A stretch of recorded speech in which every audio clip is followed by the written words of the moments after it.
Blog Talk Radio.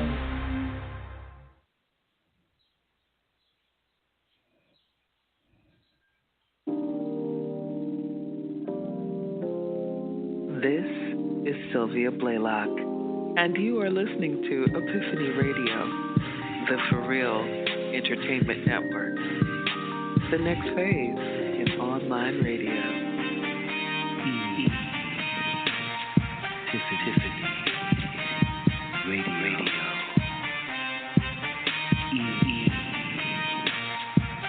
EPiphany Radio. The For Real Entertainment Network. The next phase in online radio. The For Real Entertainment Network. The next phase in online radio.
What?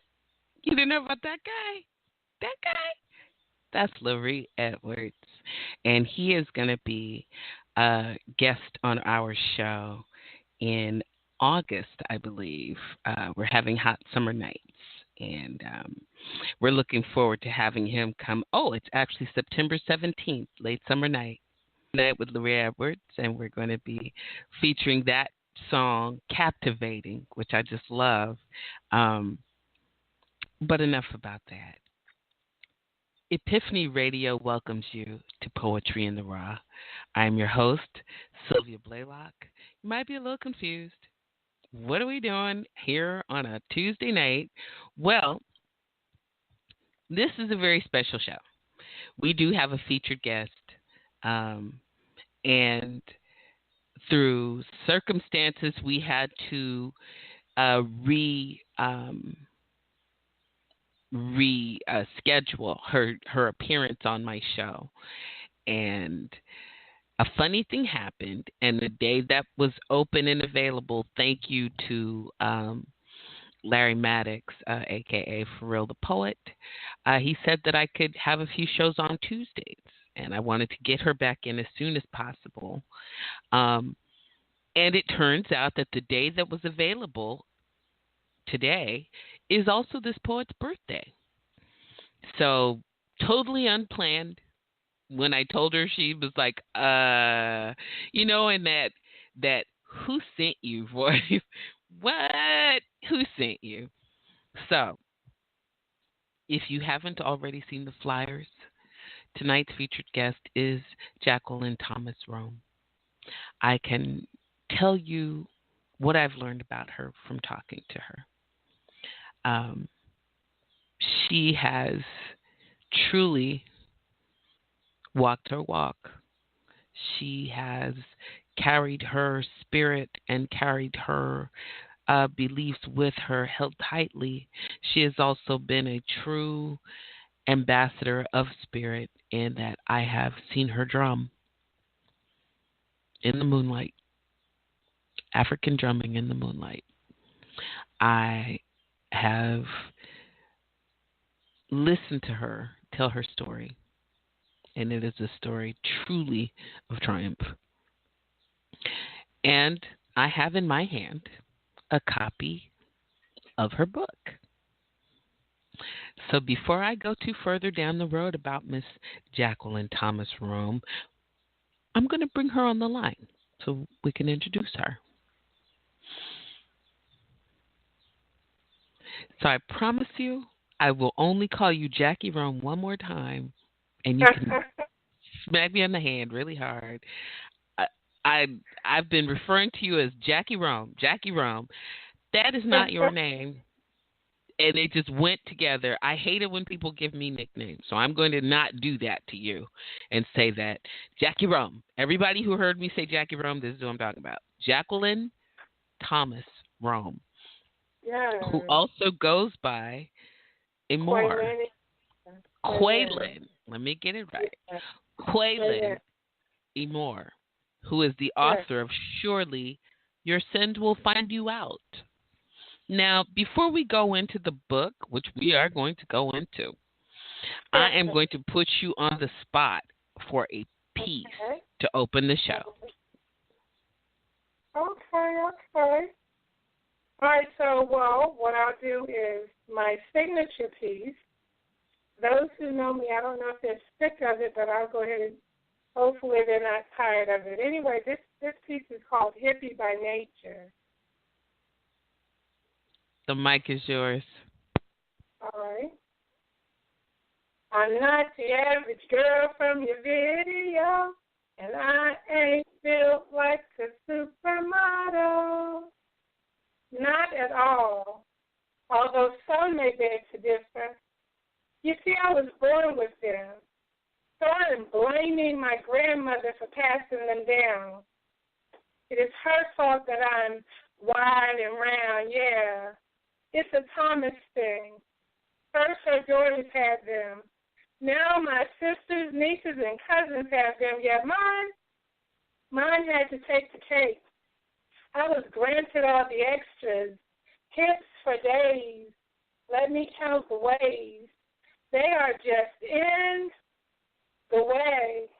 But what can I say? I am hippie by nature. The There's no getting around it, no disguising it. 3 sizes too big, not even a sheet can hide it. Perhaps I should change my way of thinking. Oh, goodness, here I go. Perhaps I should change my way of thinking. Others say, oh, goodness, I cannot believe that I'm freezing on his piece. But anyway, oh. Girl, it is your feature.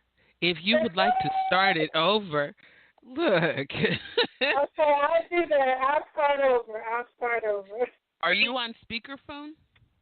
I am. I can get off of it. Yeah, you probably want to not be on speakerphone. Okay. Because Okay. There you go. Okay, is that better? Yes. Okay. All right. I'm not the average girl from your video, and I ain't built like a supermodel. Not at all, although some may beg to differ. You see, I was born with them, so I'm blaming my grandmother for passing them down. It is her fault that I'm wide and round, yeah. It's a Thomas thing. First, her daughters had them. Now my sisters, nieces, and cousins have them. Yeah, mine have to take the cake. I was granted all the extras, hips for days. Let me count the ways. They are just in the way. But what can I say? I am hippie by nature. There's no getting around it, no disguising it. 3 sizes too big, not even a sheet can hide it. Perhaps I should change my way of thinking. Someone said I should appreciate my curves. They even had the nerve to say that I came special delivery, wrapped in love, but my hips and I, we have a love-hate relationship. Others say you're fine. What's the harm? But they're not the ones scanning lobbies for chairs without arms. I need to learn to love myself unconditionally because I am a queen. And this queen is going to stop beating herself up and remember the words of a fellow poet when she said, "Cut it out, you're beautiful." In the meantime, I will embrace them. I will walk. I will do Billy Blake and attempt to tone them. And that's that piece. Tone down for what? I don't understand the question. What?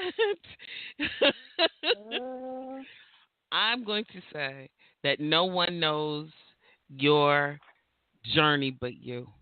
People can tell you till they're blue in the face, but your hips are gorgeous. Don't slam down, And I will tell you that however you are most comfortable in your body, make sure that any actions you are doing are not out of the hate relationship part you have with it. Now, I would be a hypocrite if I didn't say, I was one of the breast reduction committee when they were so big that my insurance paid for it because they were giving me nerve damage. I wasn't going to do it. It's a part of me. I'm just going to accept it and da-da-da-da. I didn't know how confident I felt until after I did it. And for everyone that's like, ew, overshare, women who have those Coke bottle bodies or those bodies that you sometimes wolf call or admire, you don't really know what we go through. I would like to shout out Melissa Ellis, too. Oh, yes. For that piece that she did. Oh, that piece was everything. What? And then she talked about how she had to talk to that dude, and it just hurt me because, you don't know until you know that having a H cup, and if you don't know, look that up, H cup, on a small frame meant that the bra straps cut off the nerves in my shoulders. Having a large bottom with a small waist can be anything from spinal damage, nerve damage, ankle damage, and you just don't know what comes with that. So, here's your little tip for the day. Now that we've covered that and we have ripped the Band-Aid right off, I'm going to start by saying happy birthday, Queen. Thank Happiest of birthdays. Everyone, you are listening to Poetry in the Raw, presented by EPiphany Radio.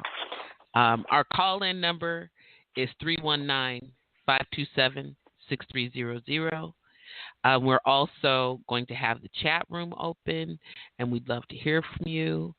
Our featured guest is the birthday girl, birthday lady, Miss Jacqueline Thomas Rome. How long have you been writing? Oh, since I was a teen, actually, but I just, you know how you just write a little and then you put it down, you know. Were you a journaler or? Yes, I would journal. Okay. And then, and every now and then I write a few pieces, but I didn't take it serious until later on, you know, like late 20s or early 30s. I didn't have a lot for it to do. I was caught up with other things, and I just, you know, didn't really go with it. Okay. If you didn't do a lot of writing until you were a teen, and even then you became a journaler, whereas some people, they write poems, they make greeting cards, like literally fold construction paper and write a poem into it and then draw the picture. Would you say that it was life circumstance that developed your pen, or did you grow into your writing? I would say a bit of both. Definitely life circumstances. There's different things. I'm just, different things in life.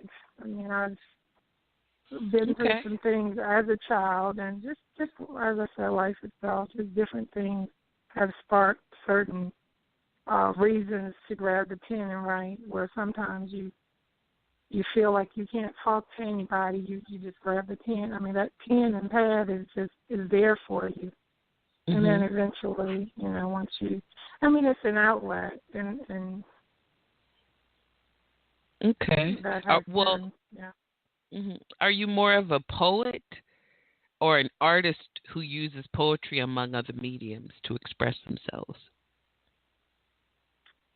Well, I'd say I wanted to say a poet, or in my mind I'm thinking I'm just a lady who writes whenever it hits me. But yeah, I heard somebody say we're all poets. I don't know who said this. I think it was, I don't know if it was Moody Black. I don't want to call any names because I'm not sure where I heard that from. But yeah, I'd say a poet. I'm not. So you don't artist, sing or paint or anything? No, that's my sister. She paints and does murals and all of that. I don't know if you've seen that glass that's off the record. This glass, this tumbler that has my name and today's date.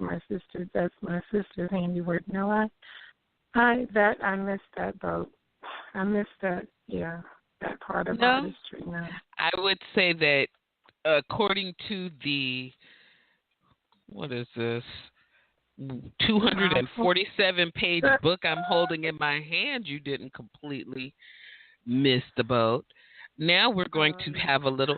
Okay, I want you all to pay close attention to the very shy person that I'm talking to right now, Miss Jacqueline Thomas Rome. The title of her book is Surely Your Sins Will Find You Out, and it is an erotic novel. When did you write this book?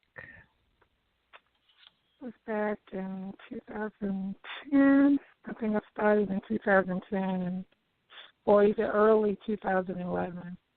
And I've been sitting on this novel for gosh, 7, almost 8 years. Oh, it was 2010. So, yeah, it's been about 8 years since I've been sitting on it. But, yeah, and I was just different. I hate to say people watching, but just viewing certain things and certain events. And I thought, wow.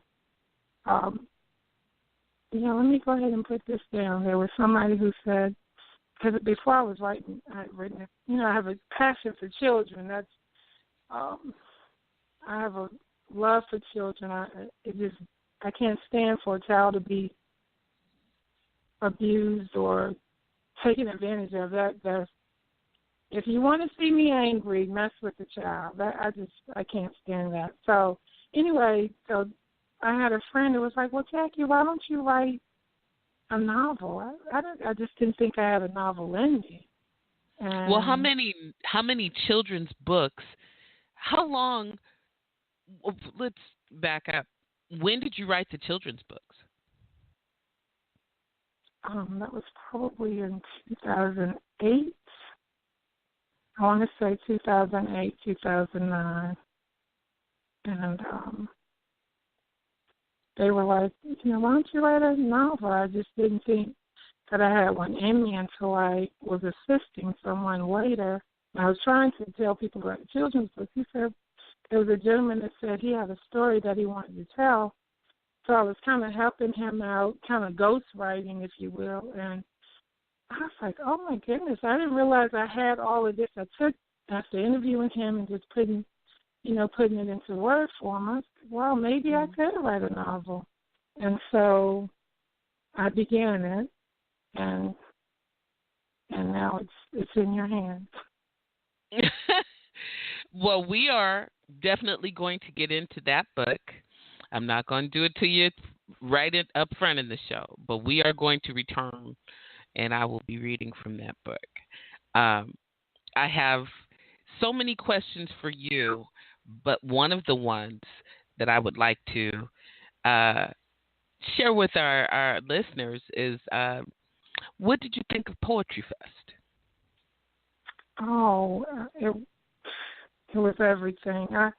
I liked the way that it was like a family. It was like a family reunion, and I really didn't know half of the people there. I mean, I remember last year I came and I saw everybody, but I mean, I thought everybody was so welcoming and warm, and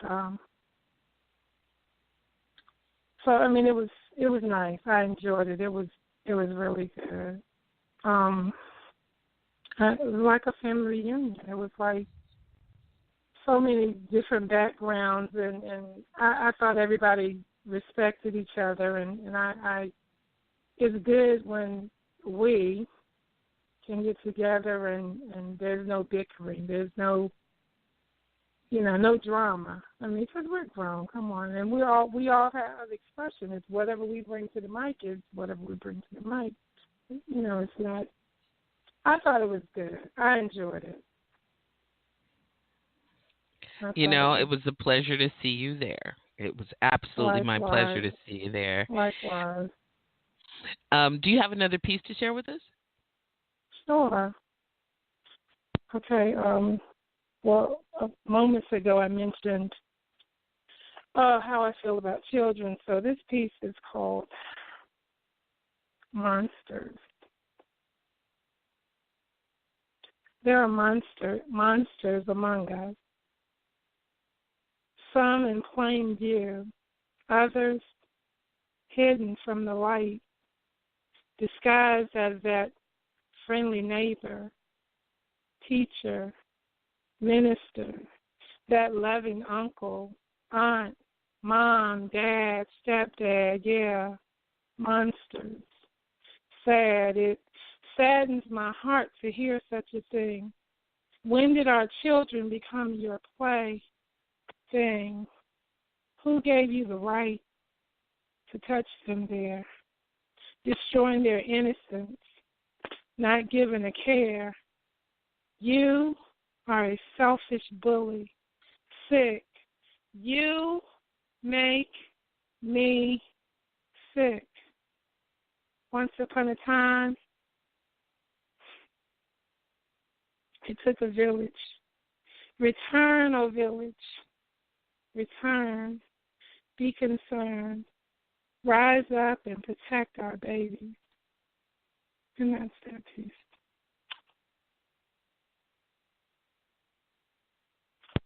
Sorry, that piece takes a little bit out of me. Maybe I shouldn't have did that on today. But anyway, no, I'm just giving you a second to catch your breath. I was just going to ask you about it, and I will just hit it straight on. There are some pieces that we read that haunt us. It is a tightrope that we walk to have you as our featured guest when I would like to promote your children's books, which I think are cute, and I want my niece and nephew to have them. Love and to cherish. You also wrote that? Yes. Yeah, that is I wrote that for married couples or people who are, interested in getting married. That stemmed from, or one day my late husband and I, we were talking, and I took the alphabet. So I was like, let's write down, some things some nice things that we feel about each other, starting with the alphabet. And I went from there, and I was like, oh, well, let me go ahead and maybe I can elaborate some more and just just offer, some advice. I don't, consider myself an expert, but I've experienced some things, and I just feel like, just thought I'd offer, just a little advice, because I like to see people happy. I'm a realist, and I know that you're going to go through some things, but I think that, compromising and all of that, you really gotta work at it. Falling in love, Michael Jackson had a song that said, it's that falling in love that's making me high, but it's being in love that makes me cry. So, it's a job. Once you fall in love, that part seems kind of easy, but staying in love, it's a job. So you just gotta work at it. And marriage is, something that you have to work at it. So I just thought I'd just offer, a little bit of tidbits to help along the way. Absolutely. I think that you've done a great job with that. Thank you. Did you have another piece? Oh, yes. So you've heard my signature piece, which is Hippie by Nature. So one of my absolute favorite poets, his name is Terrell K. Mercer. Shout out to him if he's listening. So anyway, he hadn't heard this piece, and so I was at one of his features, one of the venues, and he was featuring that night, and he did this piece, and I think it was called "I Need You to Love You." I just know it started out with "I Need You to Love You," and he just, the entire piece, it seemed like it was meant for me. So when he read it, I was like, oh my goodness, I'm never doing Hippie by Nature again. So anyway, here's this piece. This piece is called Dear Jacqueline. So here we go. He said, I need you to love you, as if he knew that I am my own worst critic. Like Cassandra is free, he told me to quit it, to release the shame and to love my one-of-a-kind frame. In his words, I was crafted by the master builder, fearfully, wonderfully made to rise, to stand out, to shine bright like a diamond coming out of the rough. And though granted all the extras, I'm embracing my grandmother's gift, those Thomas hips, soulful, royal, no choice in the matter. I was chosen by nature. You see, my genealogy, it looks good on me. There, I said it, dear Jacqueline, I love you. After all, I'm told to love my neighbor as myself. Dear Jacqueline, I love you. You are special. Your price is far above rubies. Sure, the gym may be calling and you're still scanning lobbies for armless chairs, but you are special. It's not your fault that they didn't have queens of your magnitude in mind. So never you mind. Dear Jacqueline, I love you. And that's our piece.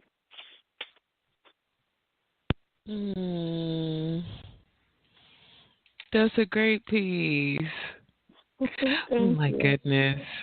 We're going to keep asking you questions, but we're also going to bring in the first callers. You ready? Okay, I'm ready. Hello, and thank you for calling Poetry in the Raw. Ooh, complicated passion.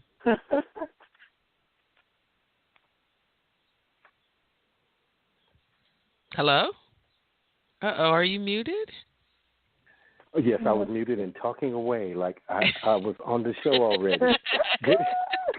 Good evening. Good evening. Yes. Good evening.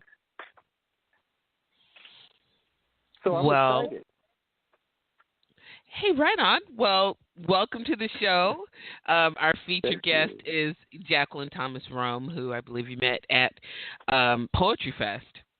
Well, I'm a fan. You know? I'm a fan. Yeah. No. I've been knowing this lady for quite a while, and and she holds a spot that no one holds, and no one can ever get that spot. And so, you know, you were the first person to ever buy a book from me. So you have that title, and no one can ever get that. You know, so that's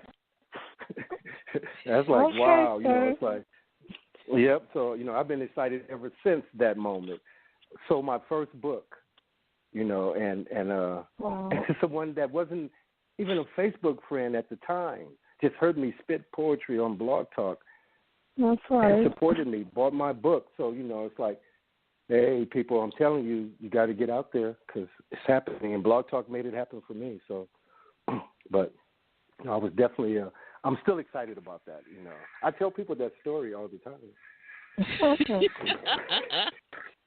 And we can hear the excitement. So that was a wonderful, oh my goodness, some background story on Miss Jacqueline. I love it. Yeah. And did I hear you wish her a happy birthday? Today's your birthday. I did. I would have, I did of course I did the Facebook thing, you know, but knowing that her birthday was coming up, I was waiting. I'm like, I got one more day to post. And then I'm going to post this happy birthday. I didn't know if she was, like me, I take my birthday off, so I don't know if she took her birthday off and then go to work because she's a workaholic. So I don't know if she did. Right. Did you work today? I did. See? I did. But I'm taking tomorrow off because my plan was to just stay away from home tonight and just, don't have to worry about getting up in the morning and going to work. So yeah. Beautiful. And so I want to say that I didn't know that you wrote a novel. Were you holding that back and then tell me that you wrote it? Yeah, I was holding that back, sir. I held that back for years. I was quiet about that for years. But, yes, it's out there. It's time. This is my milestone year. It's time to just get it out there. Get it out. It absolutely is. Yeah. What did I say? Okay. Turn down for what? Turn the volume up. What's that about? I'm just going to tone it down and get a little older. I'm pretty sure I'm older than you. And even if I'm not, I'm going to play Auntie in this magical moment and say, I don't know about the turn down.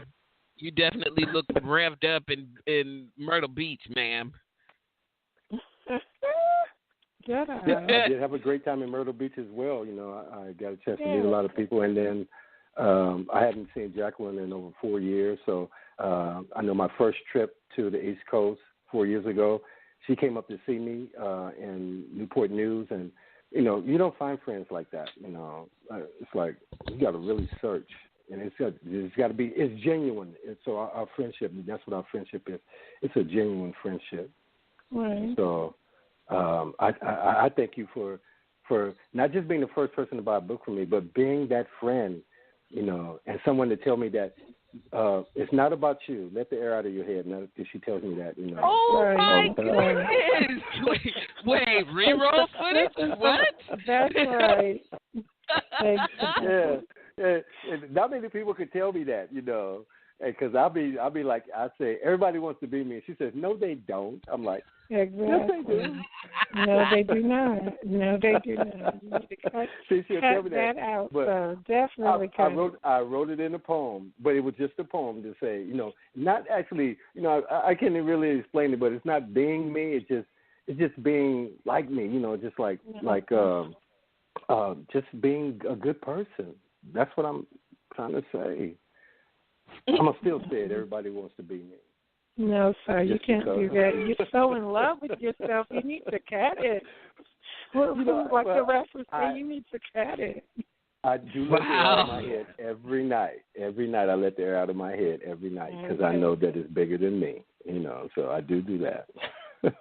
All right. That is funny. So let me ask, you have 511 million things going on, not the least of which is Dark Man Blues.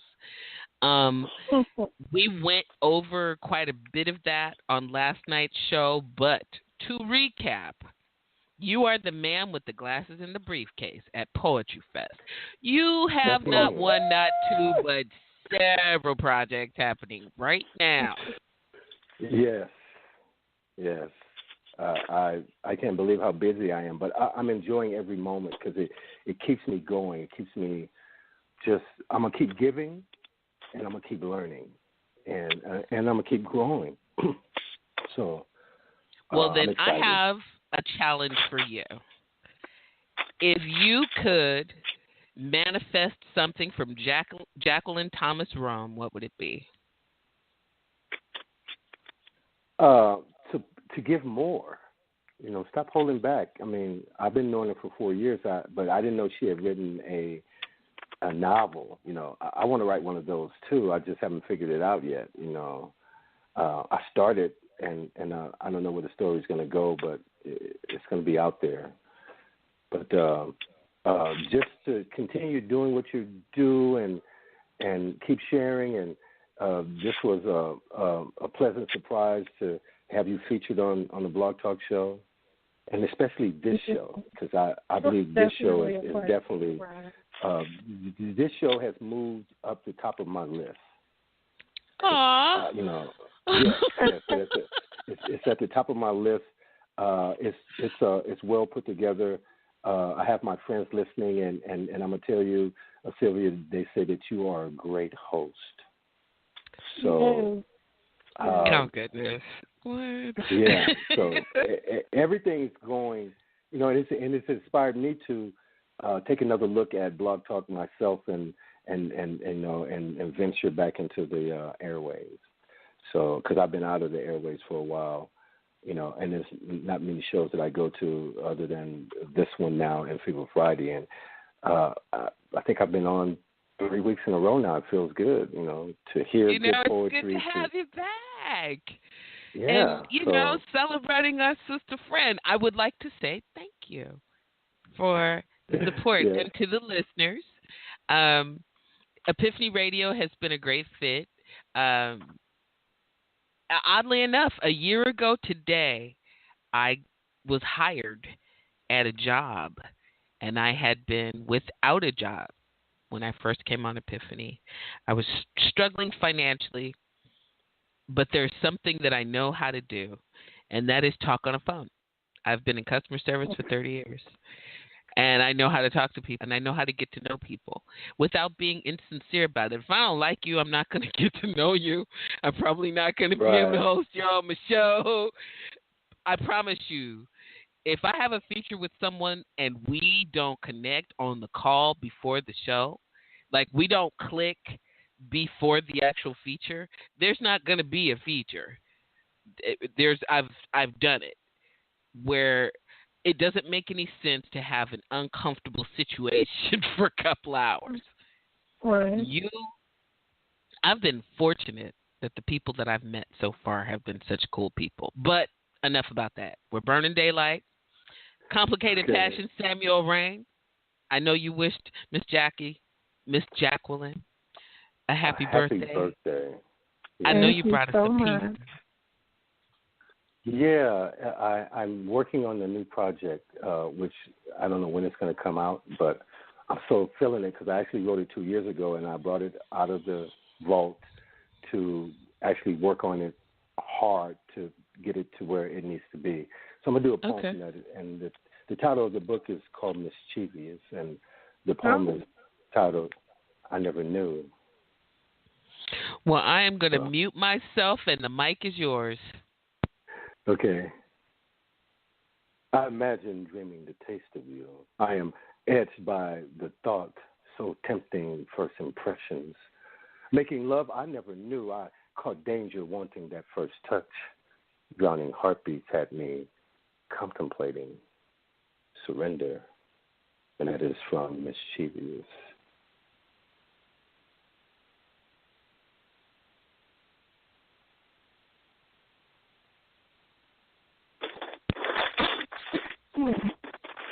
Did you just come on my show and drop the mic? Wow. Like did you really just do that 2 days in a row? Everyone listening, that gap of silence that happened there is when the artist doesn't say, and that's that piece, and you don't know they've stopped, so you don't speak, and there is uncomfortable pause.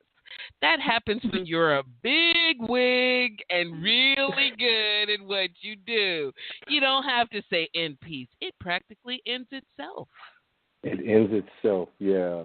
And so since that was so short, I'm going to give you an even shorter one because it's not going to take time. It's called In the Dark. Ooh, I can't do it. No, I I've won't got do people. it. I won't do it. Okay, hold on to it, and I will come back to you because I know I've got people saying, hey, I know the next person on the mic.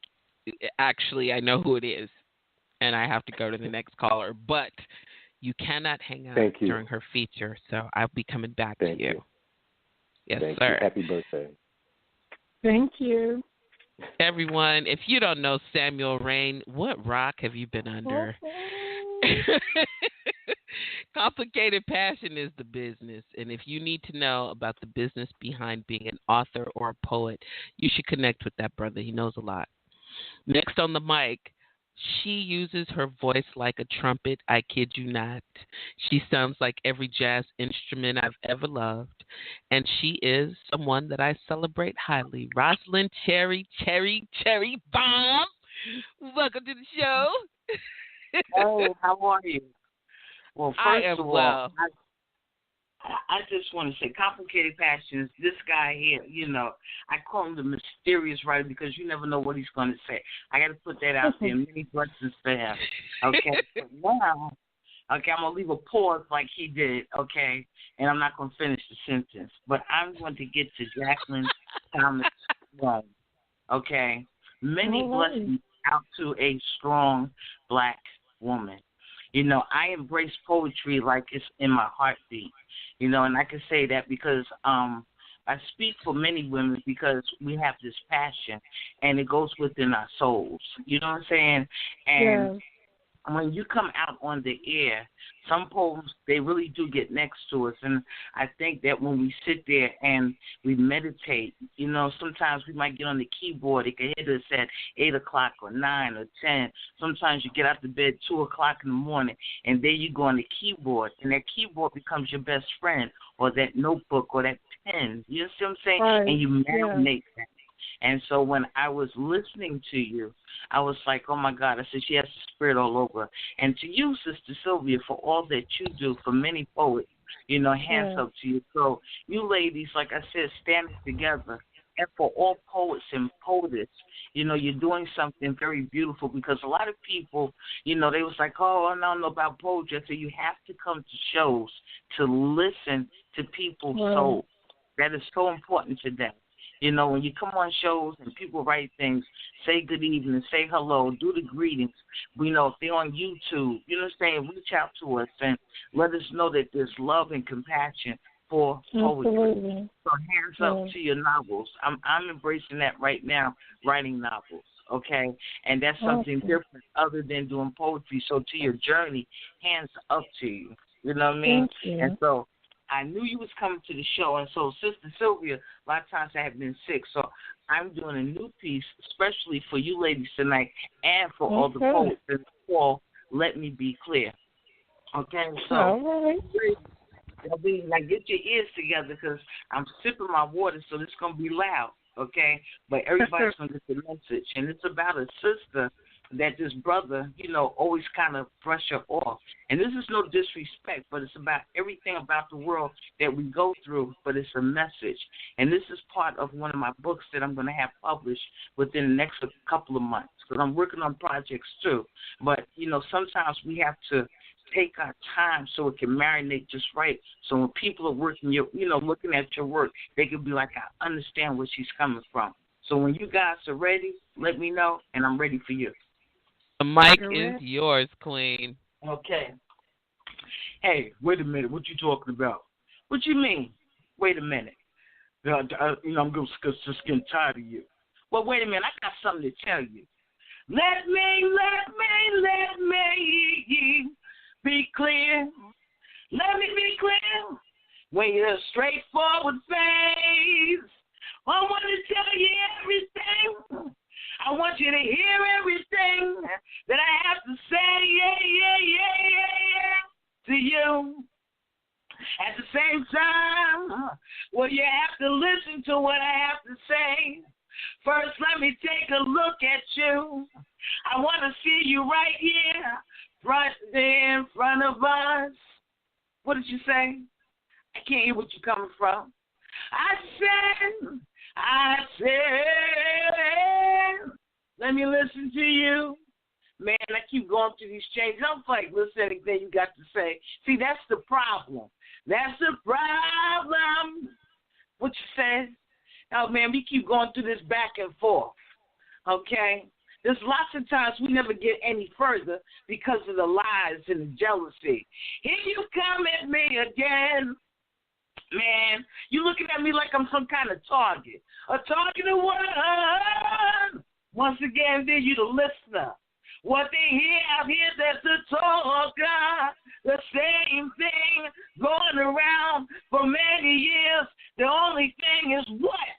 Different people. What you saying? For another day, somebody's out here in fears from the abuse of the beatings, from the cuts inside of their soul. When I come out here and I'm afraid to move, and it's okay. When they had their desires, when they didn't want to let me go. Why? For another day. There they are, another child and children screaming. Why are you touching them in places with your hands? It don't belong with you. And they're the ones that need to be locked up and throw away the keys. And you broke their spirits. And even worse, when you look at their lives. Hold up. Let me finish what I was saying. What you trying to say to me? I said, hold on. What you trying to say? What I was saying. Another day, someone's receiving blows like it was love, not knowing it could be the last time on this earth. Yet they're the same again. Once again, you looking at me in a funny way. Allow me to speak my mind. And the world can be so crazy. The tears. They're running down from my face, running away. You're seeing me.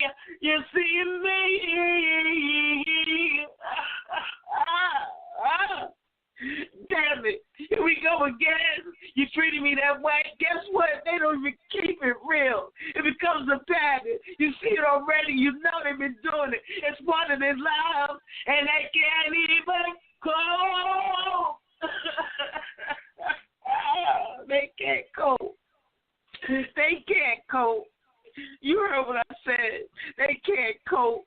See, we need time out to clean the mind for another day of cursing, I'm tired of fussing. Here we go to escape from the rules, and what you need in that day is a struggle, yeah, instead of bonding. And then you go reaching to lead each other into another day of a trap. And even as you ask yourself, is that they trust anybody anymore behind the closed doors, and friends are gone, living on different days because they've forgotten you, and the hurt becomes too much. And while people are dying and shooting each other, child and children are watching the elders are sick out here, and who's taking care of them? And you wonder why in your face did I say too much of my mind to express, so I did. See, in reality, out here in my own mind, I got to keep it together. Yes. And if you ever believe in yourself, now is the time. Oh, and then you set the record straight before you try to explain anything to me that I haven't seen or heard before. So I'm asking you, how do you feel? Wow. I expressed my mind. He looked at me, he just walked away. And just like that, this is how you want to treat me? Then you asked me why I'm bothering you. So he said, where do you want me to start? When I'm trying to tell you my side. Let me what? Let me what?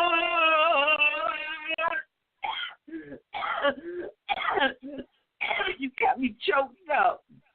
I gotta say this. Man, I want to hear nothing you got to say. Let me be clear. Why did you ask me in the first place? Brother, then you left me. Let me be clear. What? Let me be clear. What? Let me be clear. Why did you ask me in the first place? I'm going to end that piece. Thank you. Wow. That was awesome. Oh, wow. You know what? You are your own jazz trio with the man as the upright bass and you as the trumpet and the saxophone. You know what? You killing me with you need a show to yourself that is the cherry bomb. We're just going to do the cherry bomb, and we're going to have Bonita Applebaum come, and we're going to do Speakeasy. That's it. You heard it, friends? I'm going to make it happen one of these days. Yeah, we got to make it happen. You know, I got a lot of material I've been working on, you know. And the thing is that I love poetry because I like doing characters, you know what I mean? And I feel like, you know, poetry can come to life. Oh, yeah, and, you did that. You know, you do it from within your soul. And so, and also because of the poets, a lot of poets always inspire me. You know what I mean? It's you guys. You know what I'm saying? Y'all inspire me. I mean, I got a heart device, okay? The two of them didn't work. The third one worked. I was the person that died, like I said, 2.5 times. And people be like, why did she say that? Because I do that to tell people never give up on your life. You have to keep fighting every day. You understand what I'm saying? They say you never walk again, you never talk again, but I did. I never gave up. You understand what I'm saying? So when you go through trials and tribulations and struggles, it can't be like that, but you have to have that passion.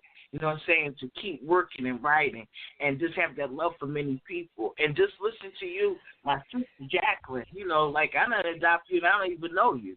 You know what I'm saying? So we have to keep that family bond going.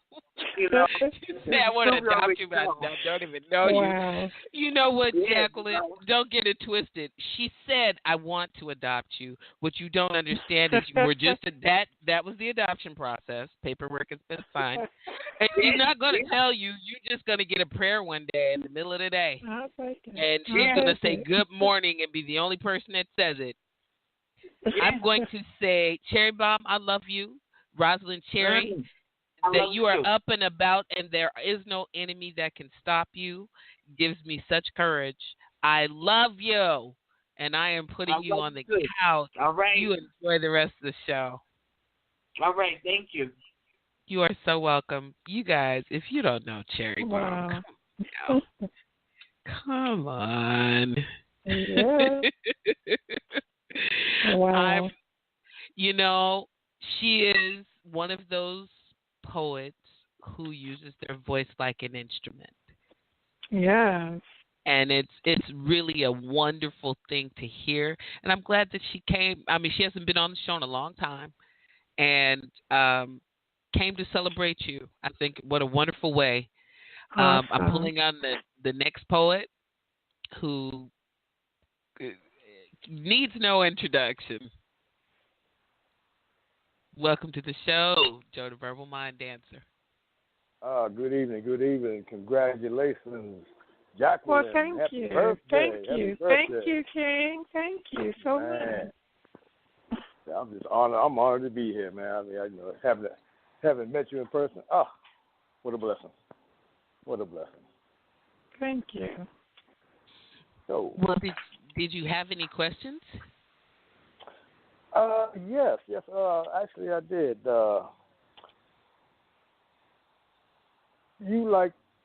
You say you got a novel out. Have you been interested in doing novels the whole time, or was this something that kind of struck you that you needed to do?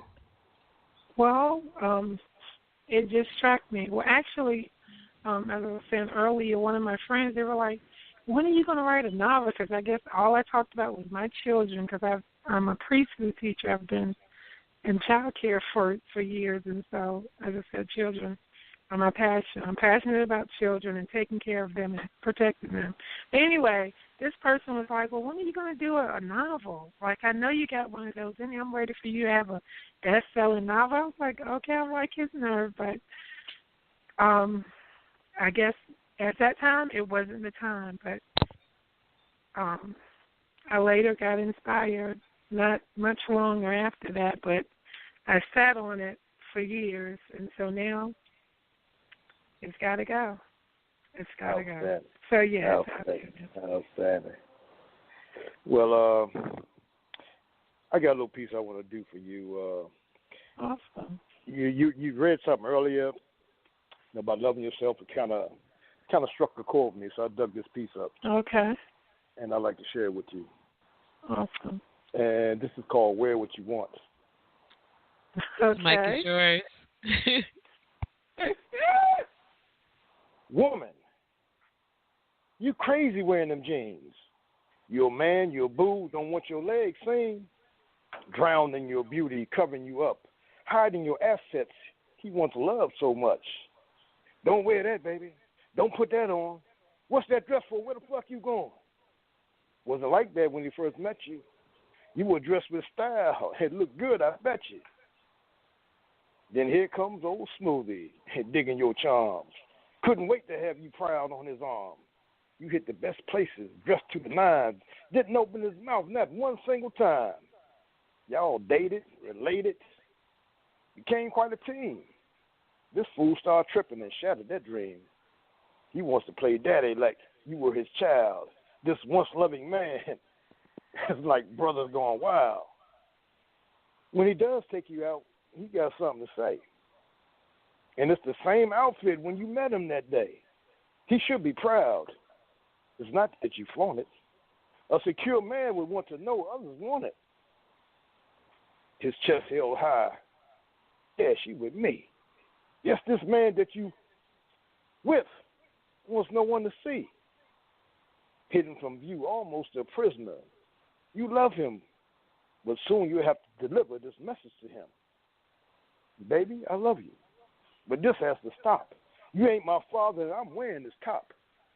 This skirt I just bought, I'm wearing that too. My brand new sandals, oh yeah. You see, boo? I'm going outside, get some fresh air. Close your mouth, don't you dare. You know that I'm yours. You shouldn't think otherwise. Shit. It's short wearing season. I'm airing these thighs. Now, you can go with me or sit here and mope. If you want to keep me, then don't be no dope. Now, say these 4 words and repeat after me. Wear what you want. Mwah. That's a good baby. In peace.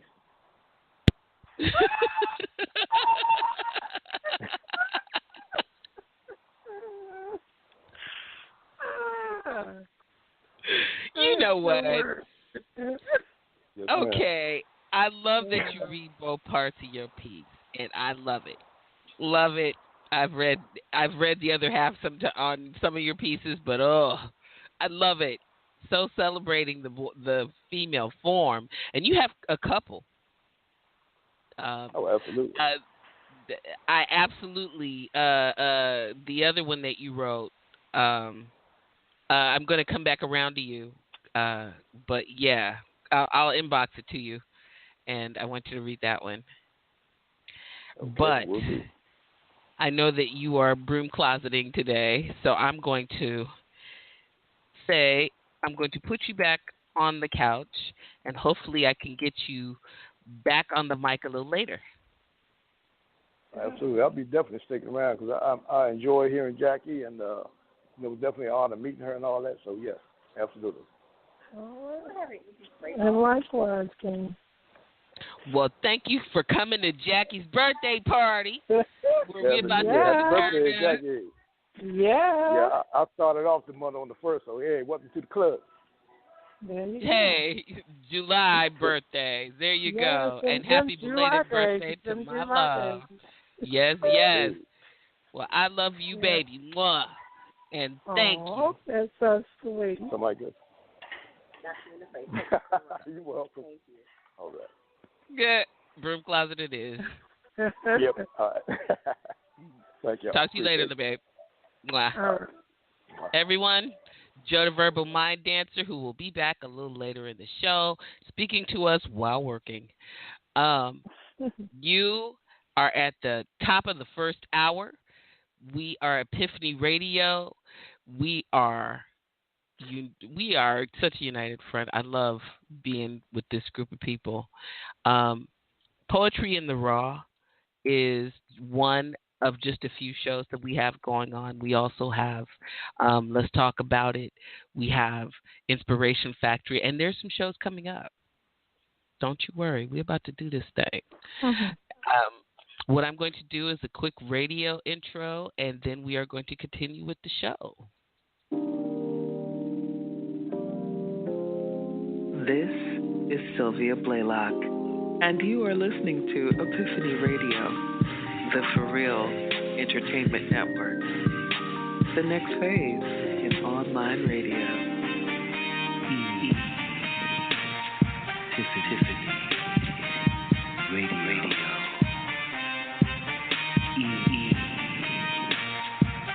EPiphany Radio. The For Real Entertainment Network. The next phase in online radio. The For Real Entertainment Network. The next phase in online radio.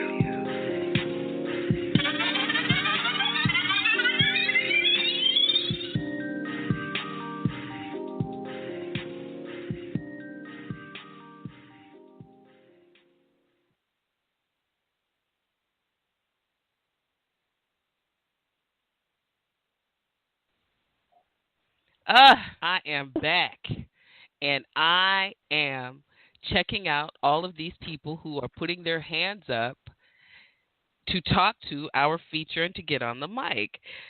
Jacqueline Rome, happy birthday. Happy birthday. Thank you. I would say that we are just so happy to spend that birthday with you. I was looking, and of all the things that I forgot to do, I didn't put the happy birthday song downloaded on my playlist. I'm so angry. But I do have a song that I'm going to play that, you know what? Everyone, take a deep breath, and we're playing this right now. Crazy what I'm about to say. Sometimes she's here, you can take a break. I'm a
Well, all right, because I'm happy.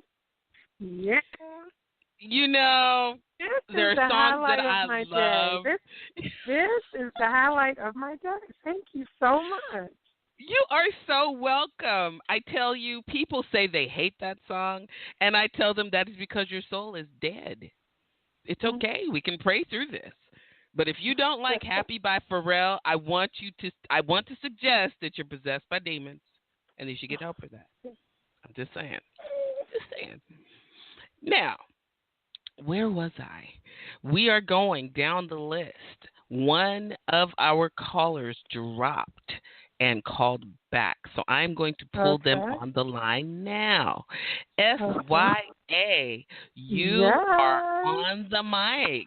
Yes. Hey, what's going on, Lady Bashful? How you doing, sweetheart? What's going on? Sylvia! What's up? What up, Everyone, there is a story about SYA calling my show, and through no fault of his own, he gets dropped by Blog Talk. There are so many callers that I can't get him in. It has been so thank you for calling in earlier. Yeah. I had to call her today because usually I meet with this queen at Cypher Tuesdays, which is like an awesome open mic in the 757 Hampton Roads area, which happens on Tuesday. It's in the name. But yeah, I was gonna go out there today, but I had to work because work be like that. But usually I run past there and then I run to work. You know what I'm saying? And it was her birthday. And she's usually there, but she's here. So I was like, hey, I can't go there, but I can come here. So I just wanted to show a little love. And, thank you. Just say, I've seen this young poet, phenomenal lady grow in her art, you know what I'm saying, when she was, like, really, really, really shy on the mic. You know what I'm saying? She's grown a lot. And I will say that. So I'm very happy to see her grow from stuff. So. I'm still stuck on young. I'm going to be quiet. Go ahead.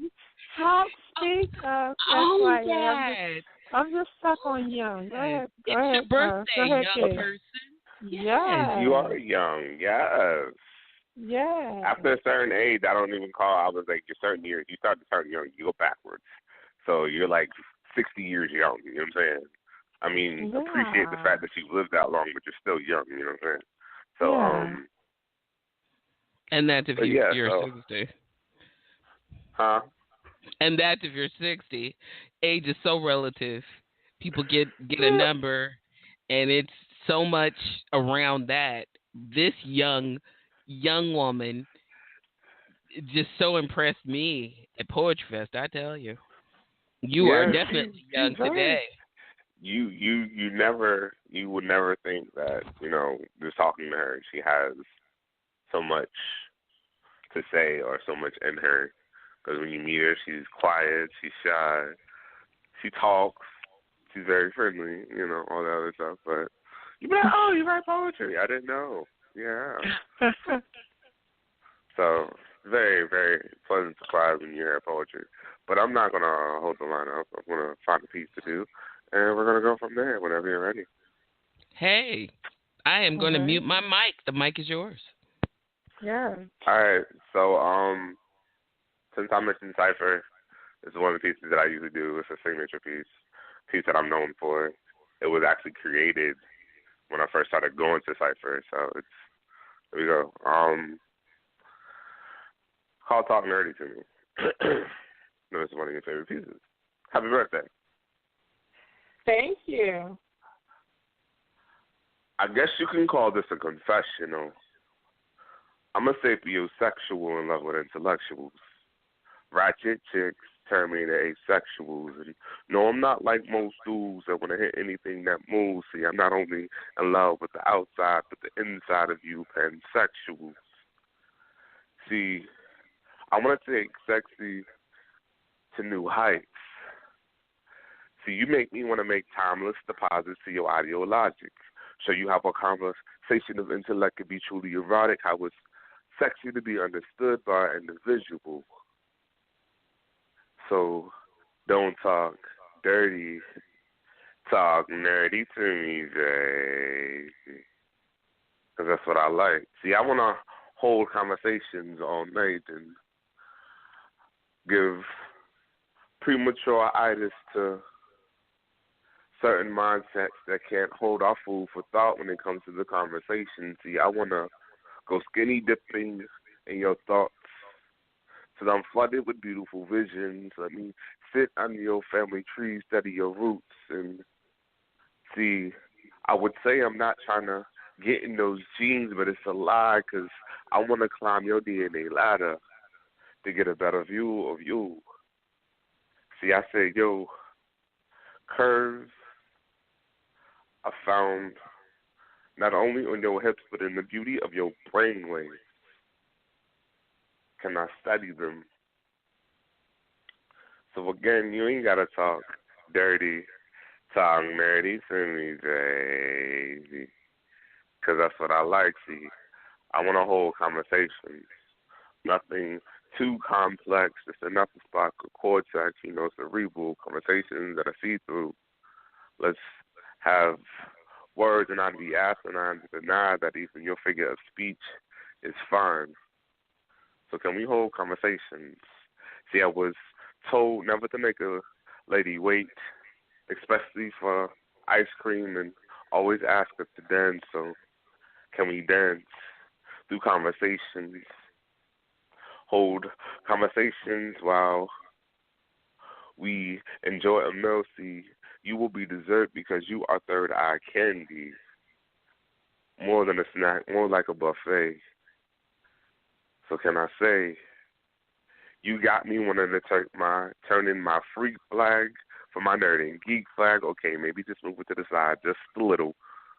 Not necessarily to replace, because you stimulate my mind in certain ways that only a few would understand. Because, see, I'm a sapiosexual and love with intellectuals.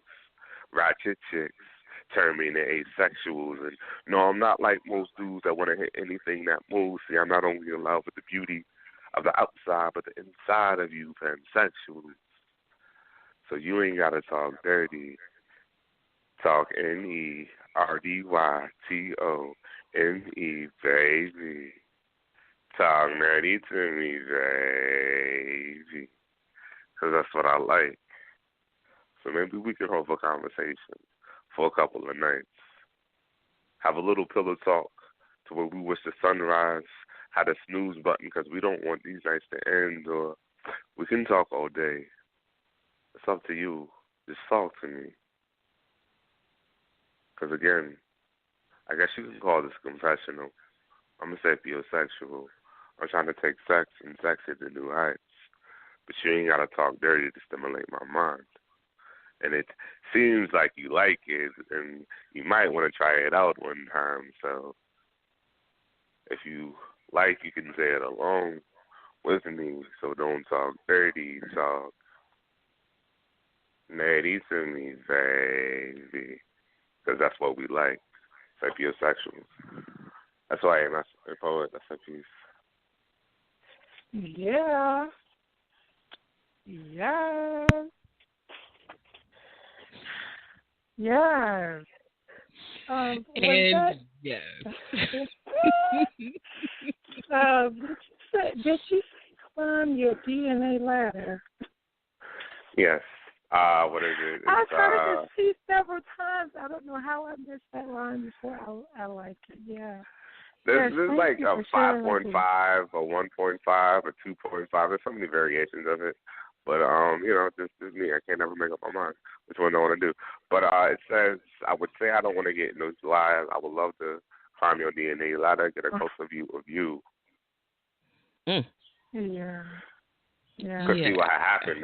This is what happened, right? I wrote so many versions of it that I split it into different pieces and put them in other poems. So a few lines you're gonna hear in another poems, but that's one of the originals. And then I forgot it, so I wrote it all over again. And then I forgot that one, and I wrote it all over again because, I like to freestyle and do it off the top of my head. So I got various versions of it. Oh, yes. You definitely. But everybody likes it either way. Yes. Yes. Every time I've heard it, and it's got variations on a theme, but every time I've heard it, it's been, ooh. I like when he sings that part. You know what? Climb your DNA ladder. What? What did he say? The original, if you are familiar with SoundCloud, one of the main originals is on SoundCloud, and it is on Paper Canvas, which is my album. So, Talk Nerdy to Me is a signature. It's a signature piece. It can be found on Spotify, iTunes, all that good stuff. Oh, I got a video, too, on YouTube. It's called Heavy Load. It's really nice. I be beatboxing and stuff as I'm spinning the poem at the same time. Nobody's ever done it. I'm just saying. Okay, so my question is, it's very nice. Are you going to post the video Yeah, you are. You're going to post the video in the event page. Can I say something real quick? Mm-hmm. That reminded me of you remember the guy Poetry Says Savant, I think I'm saying it right, where he did the piece about having a purse inside of the purse. Yes. That was so hilarious. But anyway, this video it just took me back there. It just reminded me of him. So yeah, you should definitely check out the video. We are talking about SYA, but we sidetracked to Savant Furlough. Oh my goodness, we had already seen a piece by One Single Rose, Bag Lady, and here he comes. And the man brings out a purse. I'm not going to give away his. He is being featured on our show. I'll tell you about that day coming up. He and Kai Love. Wow. Perfect. But back to SYA's video. You are posting that in the event page, right? Yes, please do. Sure.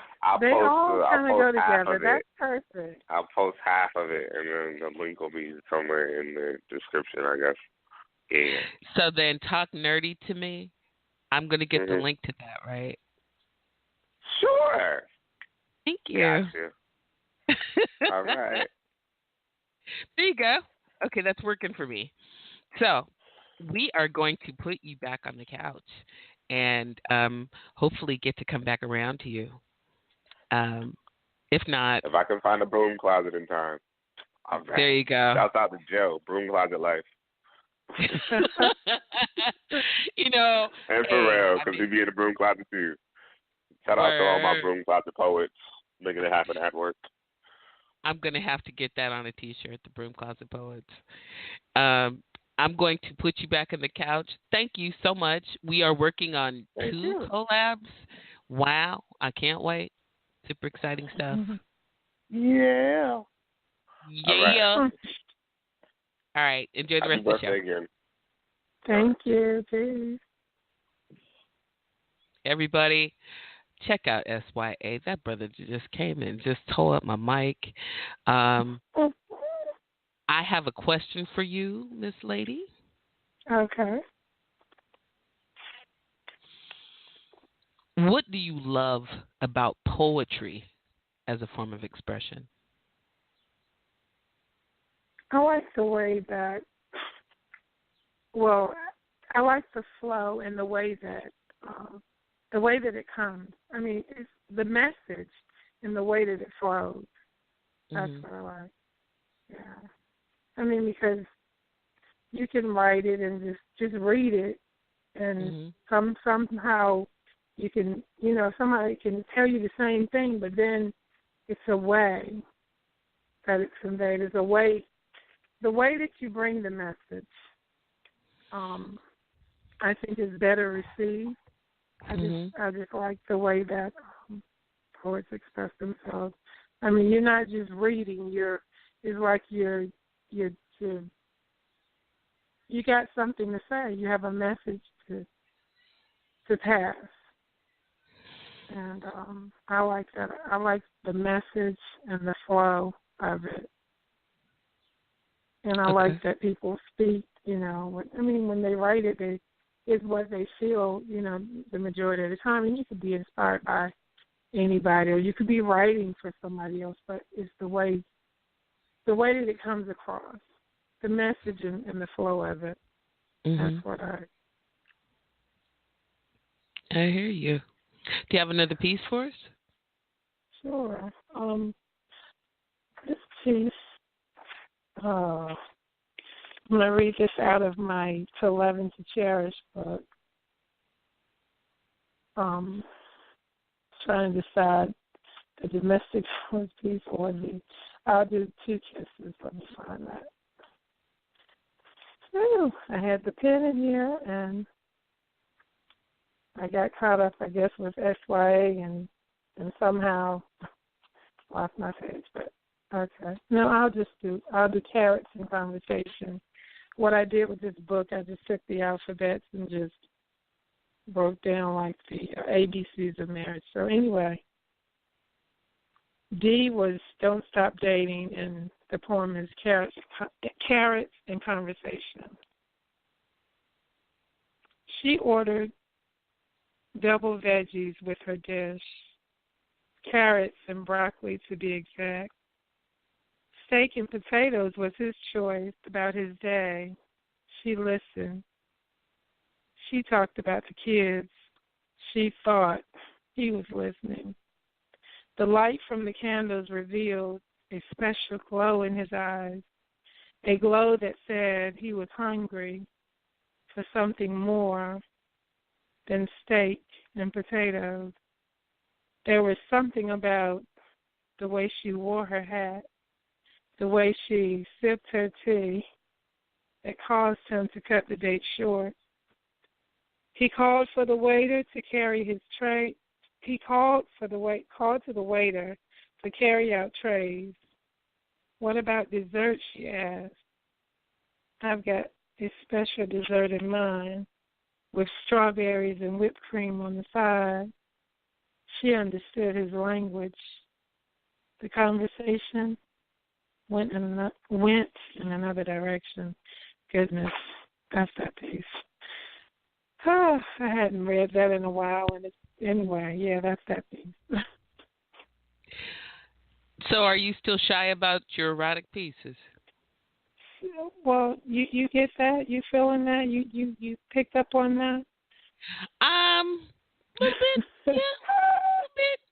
I'm going to say that you have let us know about your deep and abiding love for children, that you are a caregiver, that you earned your struggle stripes, earned them the hard way, and that there is an innocence around you. The way that you try to fight it is innocent. It's really beautiful. I love your erotic poems. I love your erotic work. But I also know that you are truly a deep sister. So you do not, you have an honorable way about your pen that is loyal. And you will talk about it, but you're not going to give us graphic details, and you're not going to, that's just not who you are. I've also seen you drumming on an African drum, hair blowing in the breeze at night, just as free and connected. And so there are so many layers to you. I want to wish you the happiest birthday, and just know that I'm enjoying having you on the show. And I'm going to pull in the next caller to see if they have anything to say. Romeo Donati, thank you for calling the show. Yes. Peace, love, and blessings. Thank you, Sylvia. Oh, my goodness. And happy blessed birthday to you, Jacqueline. Thank you, Jane. Thank you so much. Wow. I would have called you earlier, but I knew I was going to call into the show, so I wanted to listen. Awesome. And say happy birthday and blessings. And are you still taking questions? Sure. Absolutely. Well, thank you. My question is,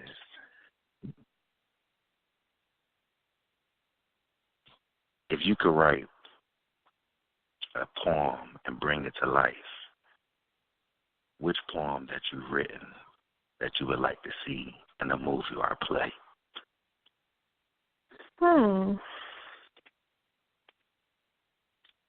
That's a pretty good question because I need to answer your question, but I have a cousin who lives in Jersey, and she's a playwright and a producer. So I gave her. I mean, she has a copy of my book, and I was thinking about that. I never thought in terms of an actual poem that being in a movie.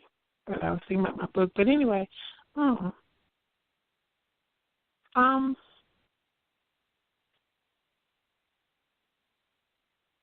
probably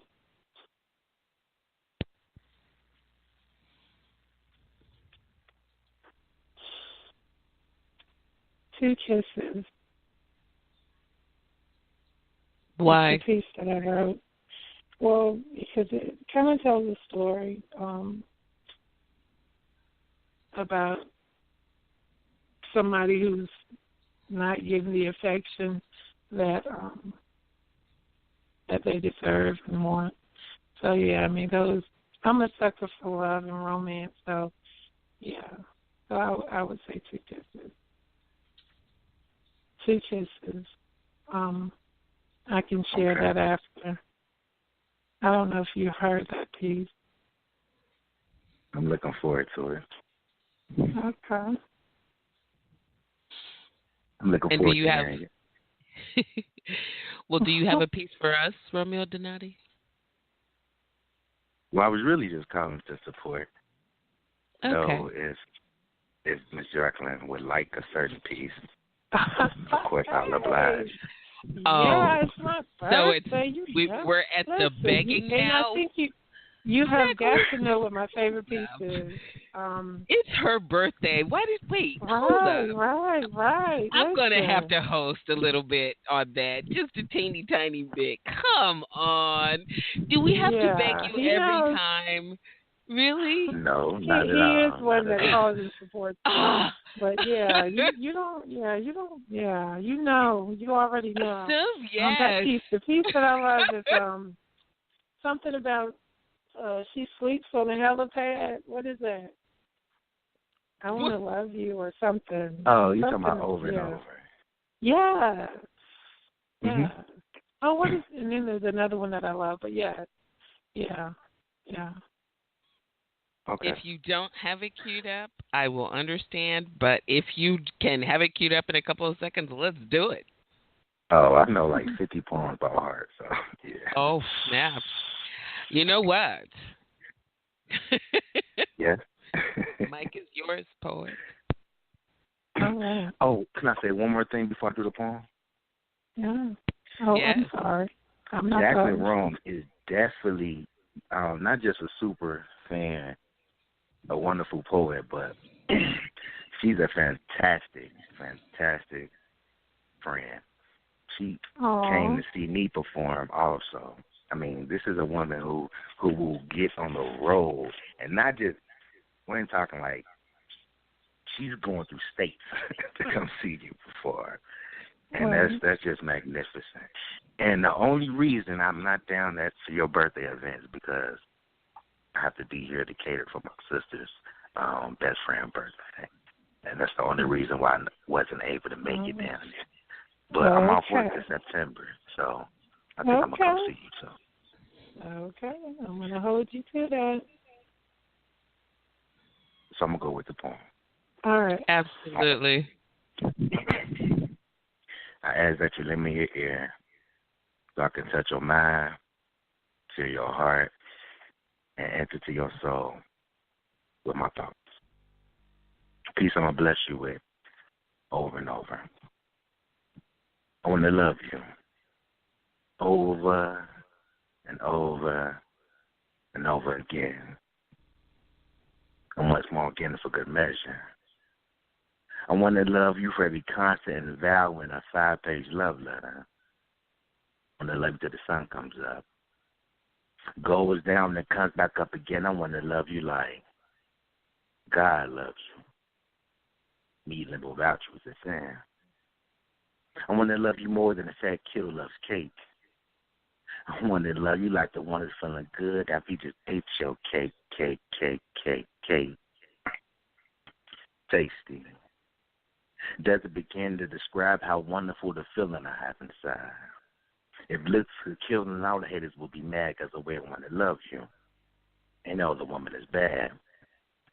None in the future I ain't ever had my baby so fly. She sleeps in the helipad. She's my little mama 'cause she screams out, Daddy.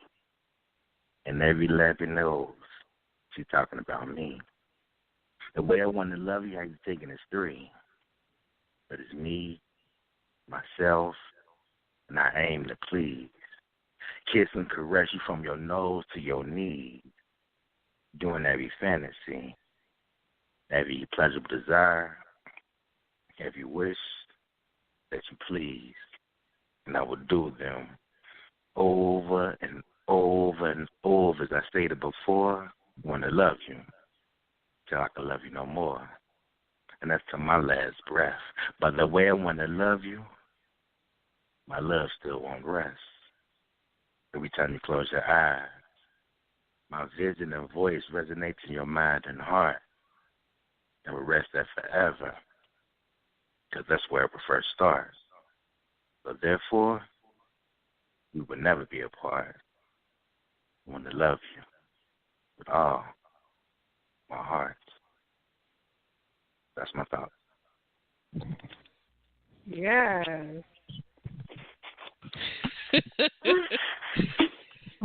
Finger snaps. You did that. Oh, my goodness. Exactly. You have been so missed on the microphone, sir. Oh, thank you. Just, I be listening. Sometimes, yeah. I be calling in to listen. But it's good to be missed. I mean, I was doing something decent. Thank you. But I'm gonna fall back because I want to hear more of this feature tonight. And happy birthday blessings. And, thank you so much, Miss Sylvia. Yes. I'll be calling you like in the next few weeks. Package coming your way. Thank you. Yes. Indeed. Indeed. Okay. Thank you. I'm falling back. Okay. Enjoy the rest of the show. Everybody, Romeo Donati. Now I'm smiling. Thank you. Ugh.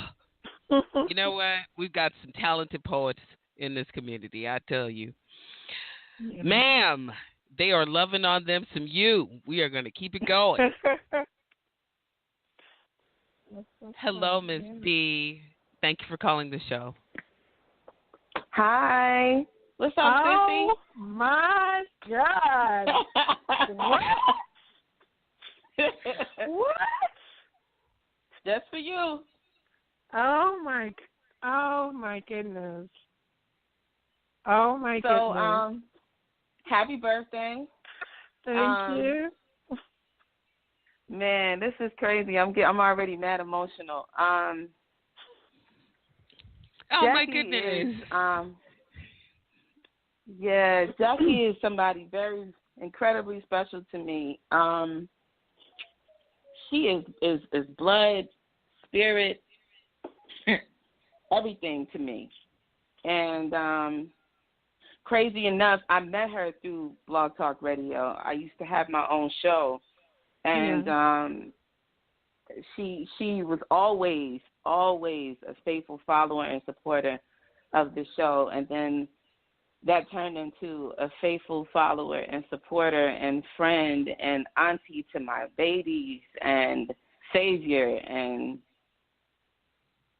Jackie is one of the most beautiful, reliable, faithful people in my life. And thank you. She means a whole lot to me. I really hope that today is the start of something really beautiful. I think the number 50 is incredibly special in a lot of different ways. And I just hope that you continue this year. that you're able to be successful in so many different ways and continue to. This world is nothing without Jackie's, and I mean that. And I love her. I love her so much. My kids love her, and I had to call in. I appreciate it. Wow. Yeah. Thank you. You both have me all. Okay, so I'm going to ask you, Miss B, how long have you known Jackie?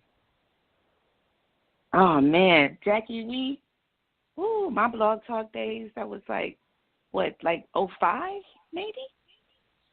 Wow. No, wait. Okay, so King was in 14. Yeah, so King was in 2014.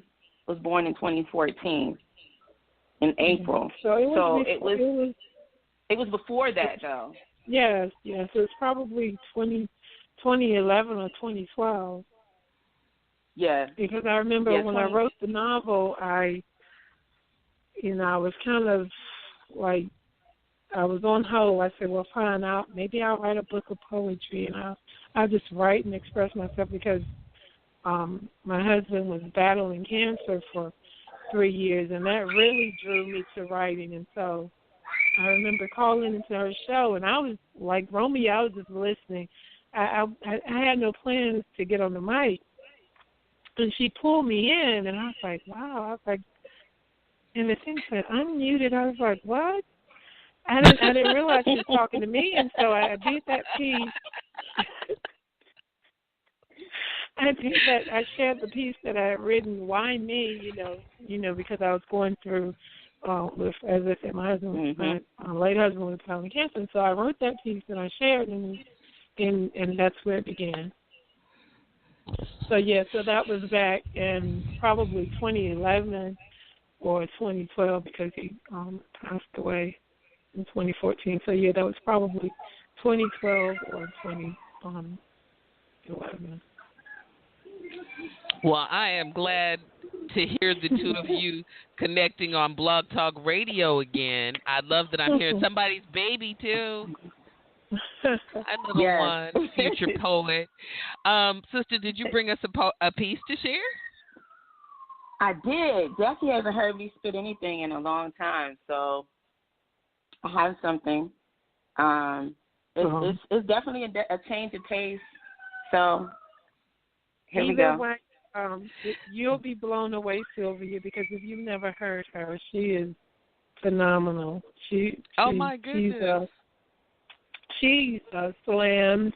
She's award-winning. Her pen is, what's the saying these days, thick? Or her pen is crazy. Her pen is dope. What are the words we're using? Her pen is I have everything. a 7-year-old and a 3-year-old to teach me the lingo, to tell me I'm going to love it. I just stick with what I know. Absolutely. I like her spirit. I know I'm going to love it. So, Queen, please introduce yourself, and the mic is yours. Okay. All right. So, this piece is called Niggas in America.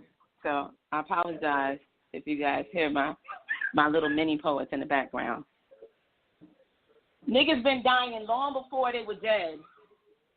Every time we submit our will, a part of us dies. Generations on plantations, cotton picking hands to bricklayers, the scheme in a schematic, schoolyard, prison yard, same blueprint equal green.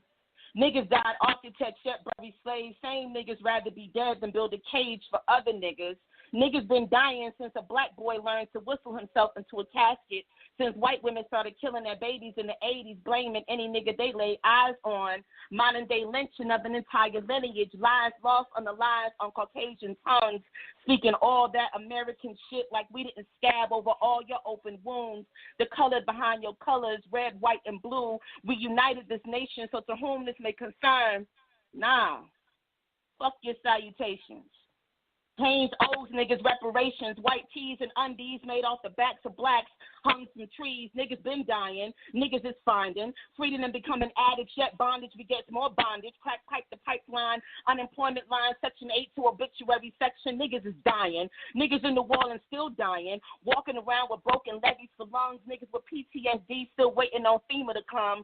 Kanye addressed the nation before the president did that year. Therefore, the only Bush niggas respect are baked beans. Niggas is dying. Niggas in Flint still dying. More lead in the blood of black babies than number 2 pencils. School lunches packing punches. More lead than in a barrel of pistols. Mothers choosing between starvation and dehydration. Niggas is dying to know where our tax dollars go. Because Baltimore schools had no heat for damn near all last winter. One teacher asked her students, is it cool to be dumb because your body is cold? Nothing more cold than a dead black body, and a dead black body can't learn anything. Said it is a sign of life to see your own breath create smoke in a cold room. There will be no autopsy here because niggas been dying to be the first in their family to graduate, caps and gowns over 6 feet underground. Niggas is dying. Niggas' death rate equal to our birth rate. We seem to disintegrate. The second God creates black, us, we shadow the light and carry whatever it is not strong enough to hold while making it look so damn beautiful. Definition melanin. Niggas is dying. Still the predicate. Still the verb, the point, the period. See how the noun is still a subject when we're talking about niggas? Niggas in America, skin so black, motherfuckers want to kill me, and all you got to show is you've been trying? The dying ain't dead yet. That's the piece. Yes, it the fuck was.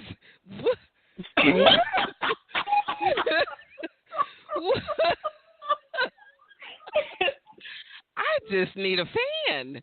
Oh my goodness. Well, goddamn. Come through more often. Golly. Where are you? I'm in South Carolina. Goodness gracious, we were just there. Oh, yeah, I didn't know about the fest until it was actually happening. When it was happening is when I knew, and this seems to happen like every year. So next year, I will definitely catch it next year. Hey, friend request me, man. I will make. Absolutely. Yes. Oh, it has been a pleasure. Wow, sister, you tore it up. Thank you so much. Where are you? I'm in Spartanburg, South Carolina. Awesome sauce. Well, birthday lady, Jackie, I would say comments. Hey, I tried to tell you. Yeah. You rock that. Thank you. Hey, listen, I'm going to get out the way. I will continue to listen. Jackie, I love you. I love you, sir. Wow. Jackie, you are so overcome. Happy birthday. Happy birthday. You heard Bea? Hi, Bea. Hi, Mama. She said happy birthday. Oh, you know what? You, Mama. That is sweet. We're going to go ahead and put you on the couch. I'm going to say thank you again for that fantastic spit. That was so dope. And you enjoy the rest of the show. Thank you. All right. Peace, you all. All right. Peace. Wow. Peace. Wow. Miss B is going to have to really give me her info. That was dope. Next on the mic, we have Rob Poetry Morrow. Okay. Peace and blessings. What's going on? Peace and blessings. Nothing. That's beautiful, beautiful. Congratulations. Happy solo return to you, Queen. Thank you. All right. I don't know what else to say, but what? No, go ahead. You first. No, you first. You first. No. I was going to ask if you had a question. No. I just give her a shout out, and I would appreciate you.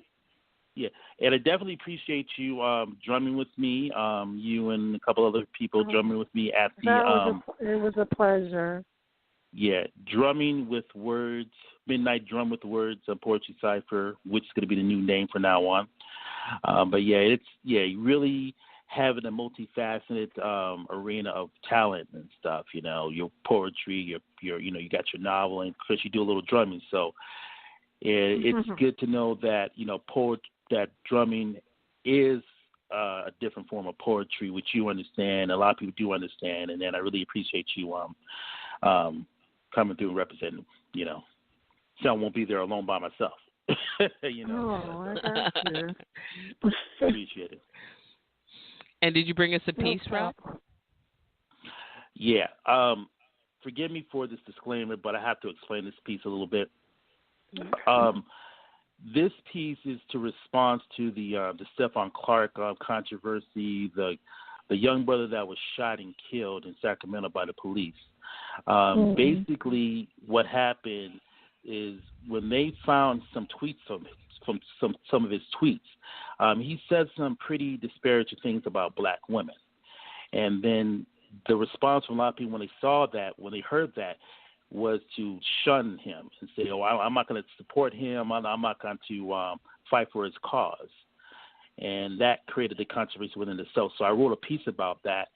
So it's a little controversial, but I hope people who listen to what I'm saying get the cusp of the entire piece, you know, and be, you know, try not to judge too much. But anyway, this is entitled "Some Won't Fight for Your Cause." Mike is yours. Thank you. A dirty closet can't allow abstract thoughts.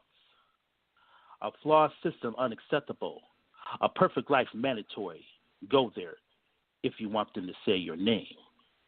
Your life matters, but some restrictions applied. Despite truths not determined through tweets, despite your scathing views of those who gave birth to you, you could have changed, turned over a new leaf. Wait, hold on one second. I lost my place here. Okay. Turn over a new leaf. But the rain of bullets obstructed the process, and to some, it was well-deserved. Betrayal of kin is a no-no. You bet the hand who fed you, clothed you, nourished you. Now you're disqualified to be mentioned alongside other victims of the Blue Boy killing spree. It won't happen. The kin put the word out. They won't fight for your cause. Let your family mourn alone. They won't fight for your cause. They won't fight for your cause. Hail of multiple shots in the back, they won't fight for your cause. Kids growing up without a father, they won't fight for your cause. But the lack of common sense and maturity from those who are scorned by your persona are impaired from viewing the greater purpose of the cause. And it's not all about you. Rest in peace, young brother. And so it is.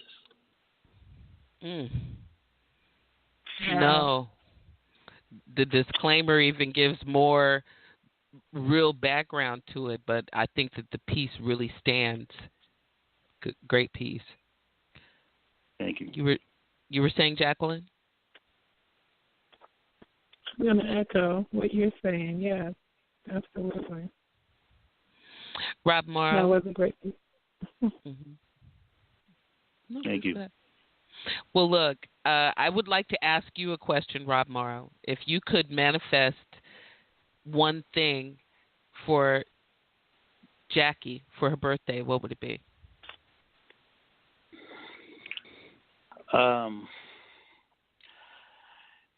The abundance of happiness, prosperity, and empowerment, and keep bringing the wisdom, the knowledge, and the greatness of our people to those who you teach. Received. Thank you. Thank you so much, Rob. Thank you, Queen. Thank you, pretty much. So thank both of you. See, smile. Please leave the links to what you have going on in your flyers so that people will know what's going on with you on the event page, okay? Absolutely. You enjoy the rest of the show. Rob Poetry Morrow, Drummer King.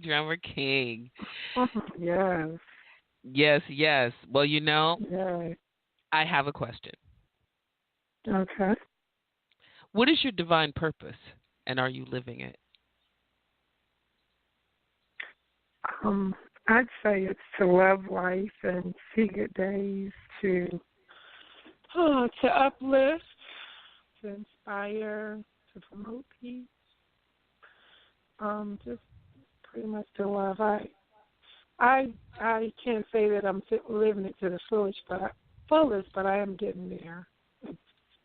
It's in the works. It's happening as we speak, but I wouldn't say that I'm all the way there. But that is my purpose, to uplift, to inspire, to promote peace. Is just, I mean, it might sound cliche, I don't know, but that's how I feel, and that's what I want to give. That's what I feel my purpose. But that's beautiful. We are going to go to the next call. Thank you, and happy birthday. Yeah, thank you. Let's see. Okay. Right. We're going to take a pause for a second. Happy birthday to you. Yeah. Happy birthday to you. Aww. Happy birthday, dear Jacqueline. Happy birthday to you. Yes, thank you so much. Yay. We are coming up on 5 minutes before we go into overtime. If you are listening to the show online, you will need to call in 319-527-6300 to hear the rest of the show. Otherwise, you can catch it in the replay. We will be going on for another hour. Jackie may or may not be here for that full hour because she is being turned out of this show because she's also supposed to be celebrating her darn birthday. I'm doing it right now. This next is a celebration. And if you are already on the line listening in, don't be shy. Press 1. Put your hand up. Press 1 so you can wish Jackie well, share your stories about knowing the lady, the myth, the legend. I see someone who has had their hand up for a while. But, you know, Blog Talk be on that bullshit sometimes. So I'm going to click this one and say, Chest the Mouthpiece, you're in the building. Oh, stop it. It's just me. Jeez.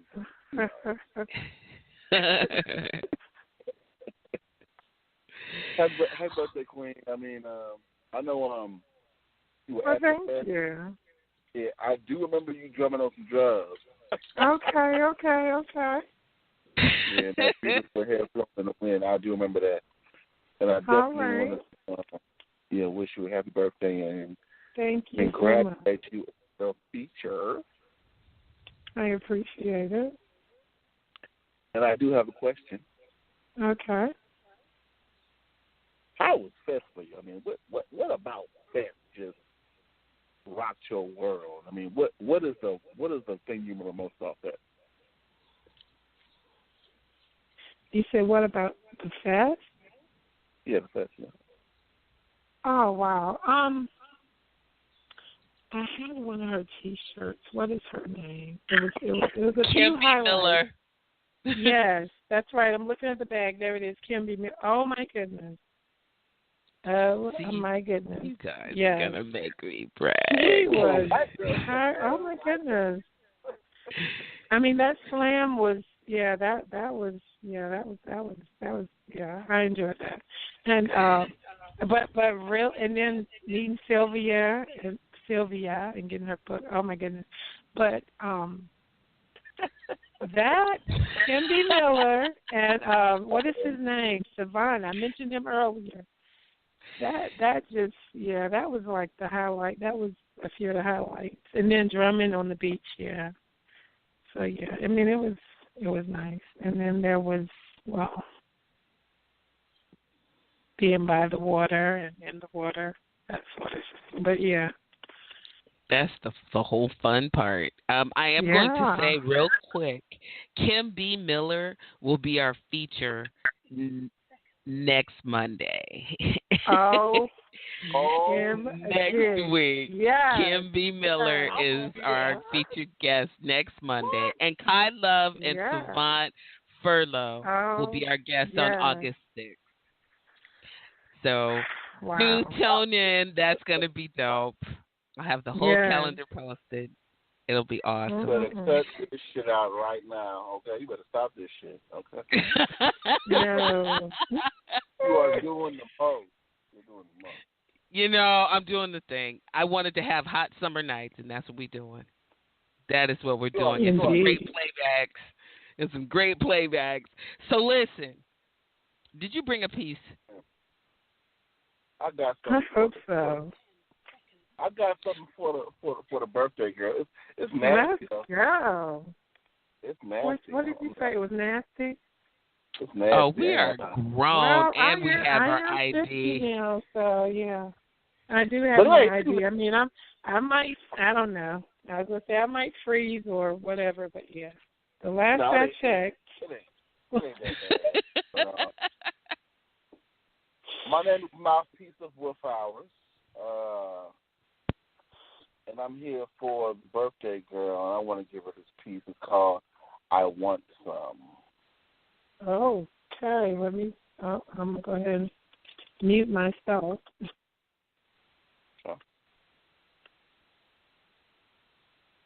I want some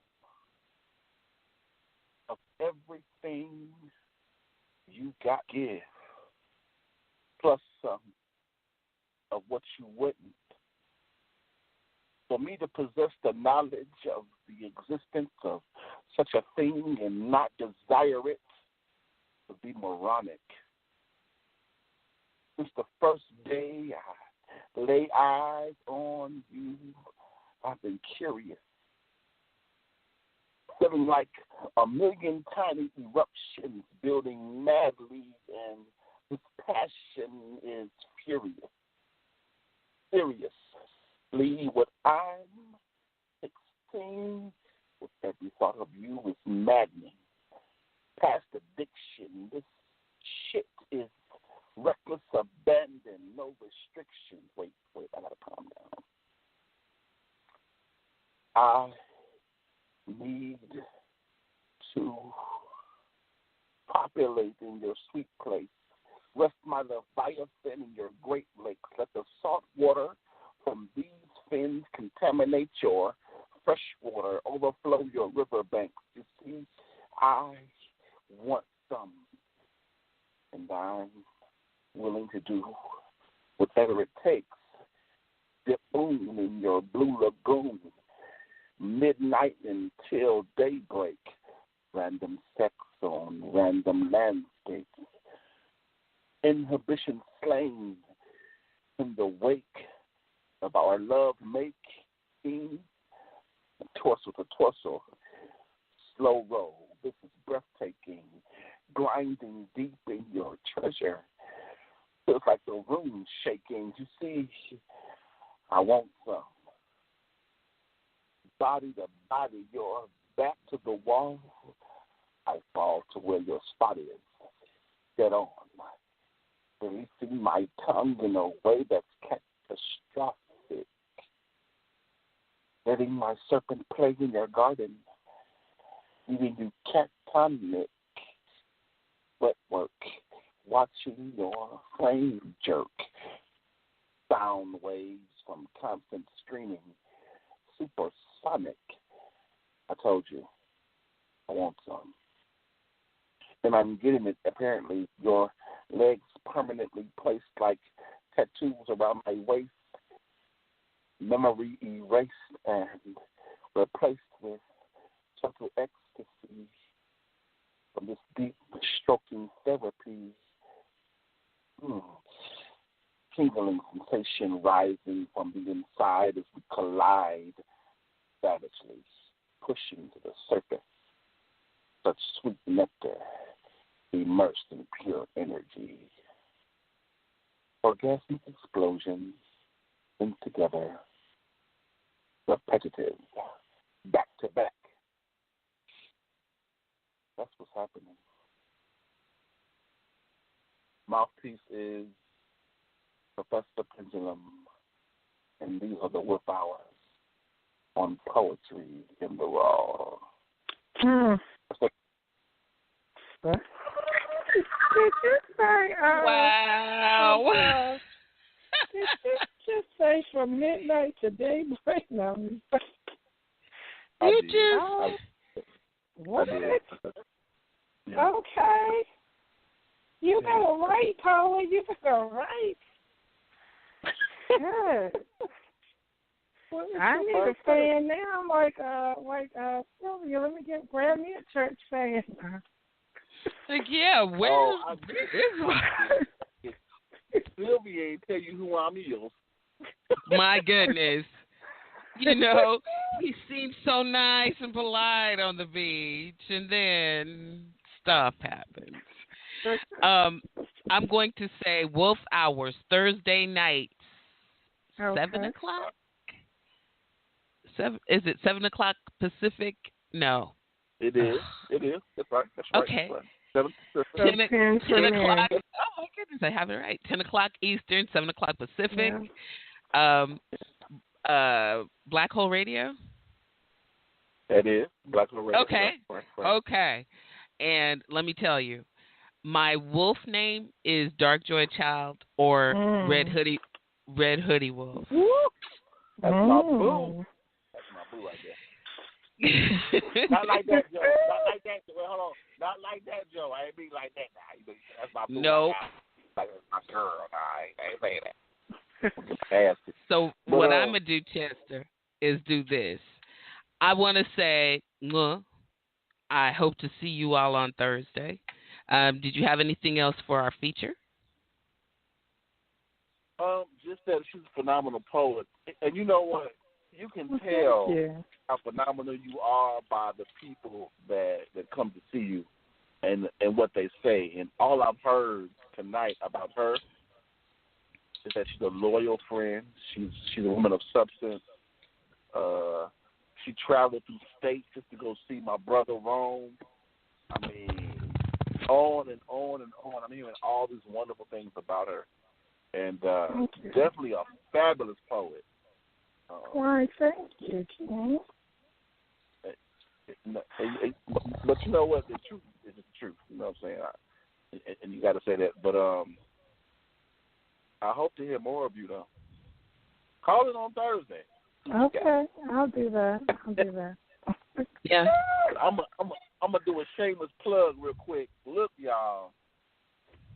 Now listen, on Thursday we got two lyrical juggernauts. We got Written in Pain versus King Cadence. It's a battle spoken word poetry battle. It's a spoken word poetry battle. If you retarded, don't be there. If you not, show up. So horrible. Crazy. This is why we don't get invited to the cookouts. It was going so well.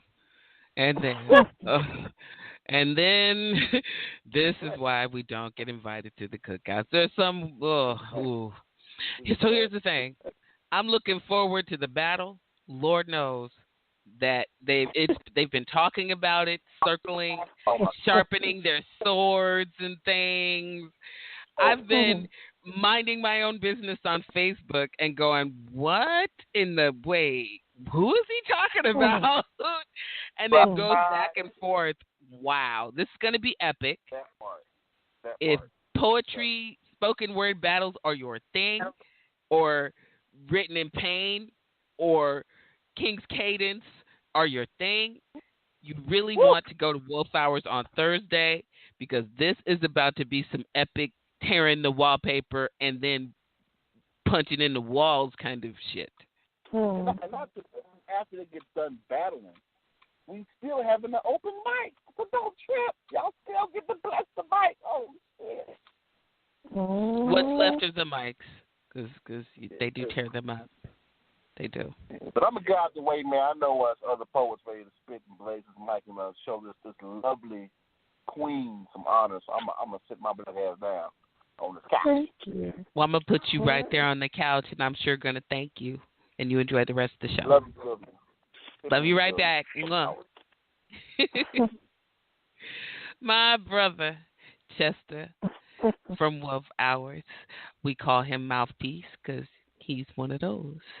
Next on the mic, we have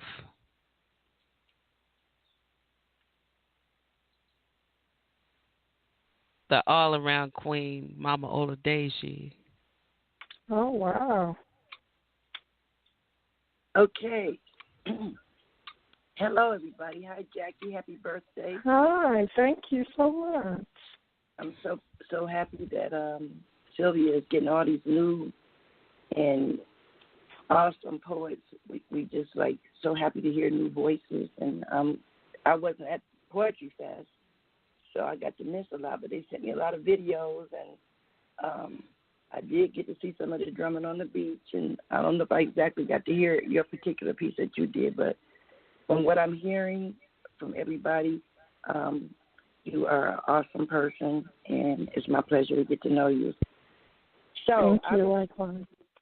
I've been studying you since you've been on for a while, and I said, what can I find to make her have a smile on her face for her birthday that she might like?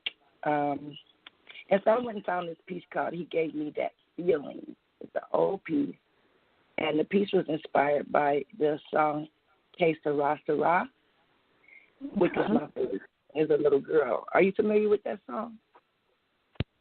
I am very little. Well, it's like I'm 20 years older than you, so oh wow, you might not really know that song, but you'll get to hear a little bit of it. The music that goes with it. It was a song that a little girl was asking her mother, what would she be when she grew up, and would she be beautiful? Would she be rich? Would she be famous? And all those type of things. So mine is more of an analogy on love. And when I was a little girl, I wanted to know what love was. So I'm going to do a little bit of the song, and then I'm going to go into my poem. Okay. It's called Que Sera Sera. When I was just a little girl, I asked my mother, what will I be? What will I be? Will I be pretty? Will I be rich?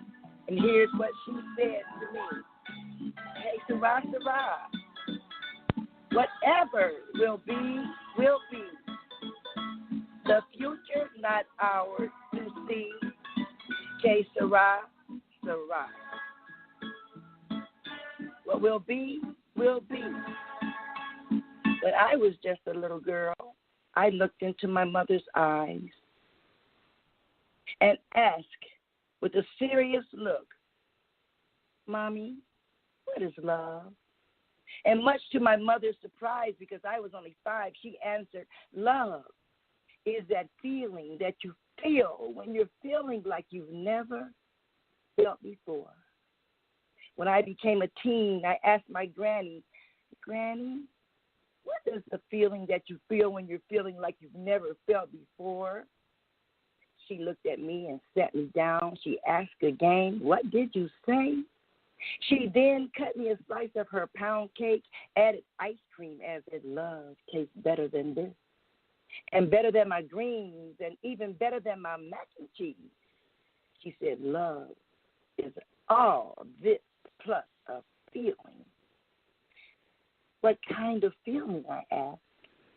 It's that feeling, Grandma said. It's that feeling that you feel when you're feeling like you've never felt before, plus my fried chicken. Now a young woman, I met a guy. We became best friends, and we took long walks holding hands. We jogged together, laughed a lot, and with each other shared stories and jokes. One day, he kissed me, and I felt an electric shock tingling through my body tissue. I felt the euphoria of Grandma's pound cake. I looked at him, and he looked at me, and we were convinced that it had to be. Now a young woman. I went to my dad and asked, how did you know when you were in love with Mom? He looked at me and said, remember when you were small and I tossed you up high in the air? Remember the thrill of the free fall. Remember the excitement. Remember the trust, how secure you felt when you landed in my arms. Love is the excitement of the free fall into trusting arms that will catch you, and that feeling that you feel that you've never felt before. 2 days later, my friend proposed. My heart fluttered. He kissed my lips, fried chicken, pound cake, thrills, laughter, and trust. Laughter and love all at once. He gave me that feeling that Mama spoke of. He gave me that feeling that Grandma showed me. He gave me that feeling that Daddy demonstrated. So when my children ask what is love, I will tell them love, purity, and trust. Love is pound cake and ice cream. Love is mac and cheese and greens and cornbread. Love is a trustworthy partner and a friend. And we all live happily ever after until the end, because he gave me the thrill. He gave me that feeling that you feel when you're feeling like you've never felt before. The end. That was so, Mama. Yes, yes. Now, if I even say delicious. That feeling that you've never felt before, yes. Oh, yeah. You know what? That's beautiful.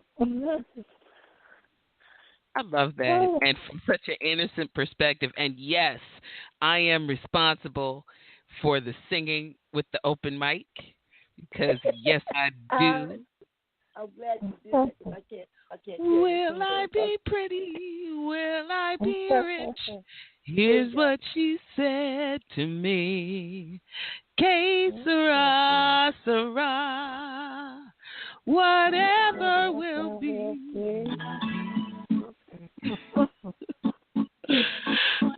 Nope. Because it's not going to sync up if you play the music and I hear it here, Mama. Mama, it's not going to work. I can hear you. No, but it's not synced up. Your music is not synced up to me, and so we're not going to. That would have been great. Look, if I had the music. Yeah, I heard you come in. I'm like, well, I'm glad she's singing it, because I'm just reciting it. But my favorite part is when Dad threw you up in the air. I don't know if any of y'all had families that threw you up in the air, and you'd be so scared coming down, and then they catch you. Oh, my God. I'm like, that is love. That is security. That is faith. That is trust. You'll be history. So, yeah, so it's really nice meeting you, Jackie. Thank you so much again for always bringing us new, fresh, creative people to add to our lives a little more joy. Thank you again. I'll be listening online. I can hang up now. Thank you. Thank you. Thank you. Enjoy the rest of the show. Everybody knows Mama Oladeji. Oh, Jacqueline, that crystal and amethyst necklace that I wore on the last night with the white dress. Okay. Mama Oladeji made that. Oh, wow. Yeah, she made the one that Joe was wearing too. Mama, love you. I'm putting you back in the couch. Bye. But yeah, she was actually, I met her at the first Poetry Fest that I went to. She is the mother of the poetry community, is working on a book right now, and is actually, it's wonderful to have a nice hot summer night with all these wonderful poets coming through. For those of you that do not know, we are now in overtime. What that means is we have about 40 more minutes of show, and we still have people in the queue. What I'm going to do is pick 2 more callers and see if we can't do a speed round. Okay. Now, so let me see what I can do there. Next on the mic, I have... let's talk a minute. Where is the picture of me and Jackie wearing your shirt? Oh, my God. Did I not show up you like already? Yeah. Jackie. Let's talk a minute. Jeez. What's going on? Hey, Kate.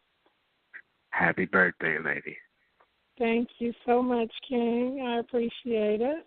Of course, you know I can let this day pass without coming to bitch you. I appreciate it. It's my birthday twin almost. That's my twin right there. Indeed. Oh, I love it. Okay, when's your birthday, Keith? Next week. 5 more days. Okay. The 15th, Monday, I think. Is it the 15th? Okay, or right is it 16th? 16th. Okay. So the first thing I'm going to ask is, do you have any questions for the feature? No, not necessarily, but I do want to say that she's the most supportive, humble, greatest person ever. You know what I mean? Like, wow. Supports everything. She supports everybody. She's humble. She's a beautiful spirit inside and out. She broke out of her little shell that she wouldn't perform at all. So she broke out of it, and she's doing her thing now, and I'm proud of her. And yeah, it's good to see you doing your thing. Thank you. Absolutely. Did you bring us a piece, Keith? Certainly. Of course, I have to do Jackie's favorite piece for her. Yes.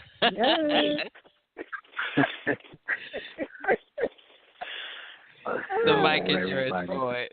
Everybody probably knows this piece by heart by now, but this is Billie Jean. Yeah. She tried to Billie Jean me. Pretended to have in her Biggie, but only wanted Nicki Minaj is like Queen Bee with any other John, like an HBO special. Specializing in trying to pull wolves' clothing over sheep's eyes when the shepherd of the flock always saw clearly through her disguise, which was the genesis of a relationship's demise. And at this point, I really don't give a shit, but she tried to Billie Jean me. Playing the game of back and forth with my emotions like Billie Jean King, blowing smoke of my art to ash, asking for nothing but reciprocity of what I gave, but mentally catfished by someone I don't have my life. And know this ain't some random shit. This is someone formerly known as my wife. She tried to Billie Jean me.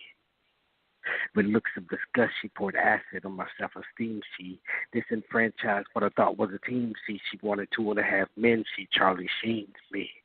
She made a move to make Kid and McGriff on the Quinta Supreme team. This chick tried to Billie Jean me.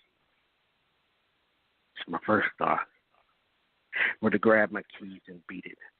Because Dirty Diana was a smooth criminal. The way she made me feel with no subliminal shit got bad. Gone Girl was mine, not knowing the Beetle-ass dude was hitting it the whole time. She tried to Billie Jean me. And to think, I was once her thriller, but I had to step back and take a long look at the man in the mirror, and I realized I'm more than what she tried to make me out to be. She tried to Billie Jean me. But the paternity test said the kid is not my son. Peace. Yes.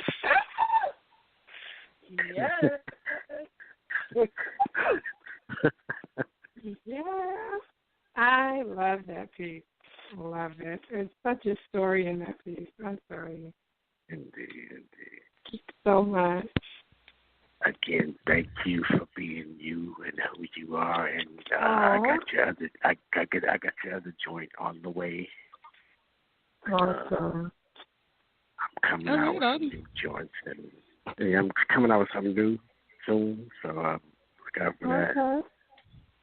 Well, we're glad to hear that. Yeah, absolutely. And just continue to be you. Continue to break out that shell, keep doing your thing. I'm proud of you, and I love you. And that's it. Well, thank you very much, Keith. And I am going to say, keep me posted on the new stuff. Definitely, if there are still T-shirts available, links, sir. Links. Oh, yeah, I got some of those, too. Okay. Everybody. No, I have a few of them left. You know what I mean? But yeah, whatever. I can have them if you want. Okay. I got you. Me and my scissors need work. I'm gonna put you on the couch. Yeah. Thank you. Notebook, love you. You are such a great supporter of yourself. Thanks for coming to the show. Yeah. Everyone. Thank you again for having me. Peace out. Keith Williams. Well, you know what? We are just having a ball. Yeah. Thanks for calling in. Who do I have on the line? Hi. Thanks for calling in. Who do I have on the line? I can come back to you. Okay. We'll be coming back to them. Jacqueline? Hi. Thank you for calling. Yeah. Who do I have on the line? Jacqueline. Yeah. Yes. Hi. You are live on Poetry in the Raw. I am the host, Sylvia, and Jacqueline is here on the air with me. Who do we have on the line? I hope you're talking to me. This is Jacqueline Slaving. Hello, Jacqueline Slaving. Oh, okay. Oh. No, I couldn't tell if I was on the line or not. My area code doesn't work. Oh. Okay. Absolutely. Hi, Jacqueline. Now, see how that works? There's love a your Jacqueline name. already here. Yes, ma'am. I came in on the end tail of everything, but I heard you say a word, sachet, and hi, Sylvia, by the way. Hi. I'm so sorry. I didn't mean to overlook you there. But I had something I wanted to read, but after I heard you say sachet, I changed my mind. So I'm going to read something else. And it's called Here She Comes Sashaying. Ooh, the mic is yours. I don't have a question, by the way. Okay. Here she comes sashaying. Rhythmic movement to the left, then right. Shameless, with her round hips swaying, turning heads, catching vibes. All eyes zoom in on perfection, with unbound, firm and high, bouncing bosoms on a mission. In her own little world, bobbing her head to some old school rapper girl, oblivious that she is a hot mess. Not like all raggedy and tired. I mean hot, like sizzle, like make a man come a little, like grab his hose to put out her fire, like ready to drink dirty bath water, like predators looking for prey to stalk. She knows who's who and she knows what's what. She won't let her guard down because Mama warned her about what's on the minds of old men who cross the line.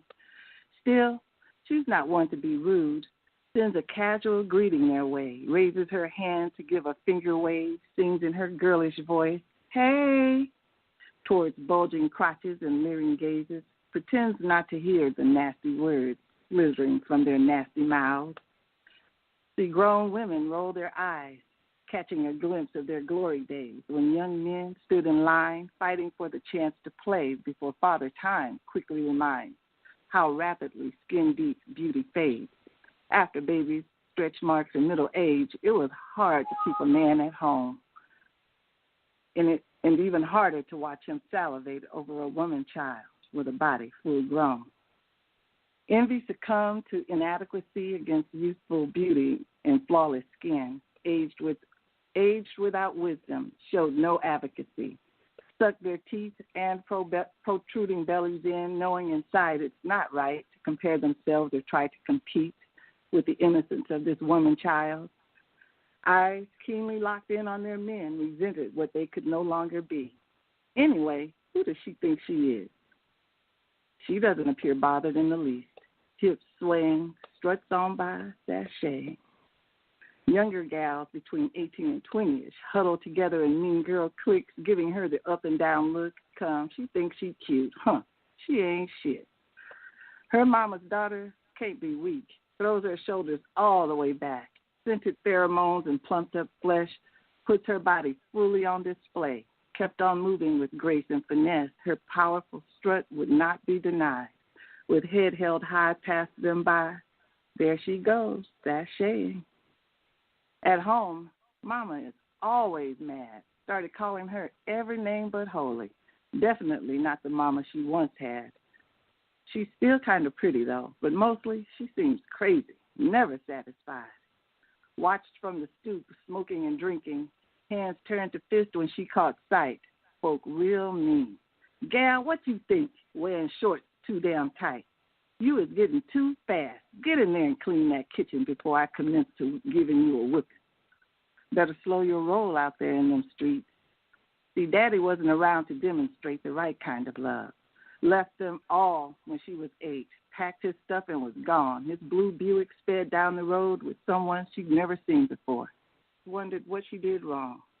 Shame seared into her mind. All she wanted was to belong. She didn't know the touch of a man, yet too many lessons learned at the ripe age of 13.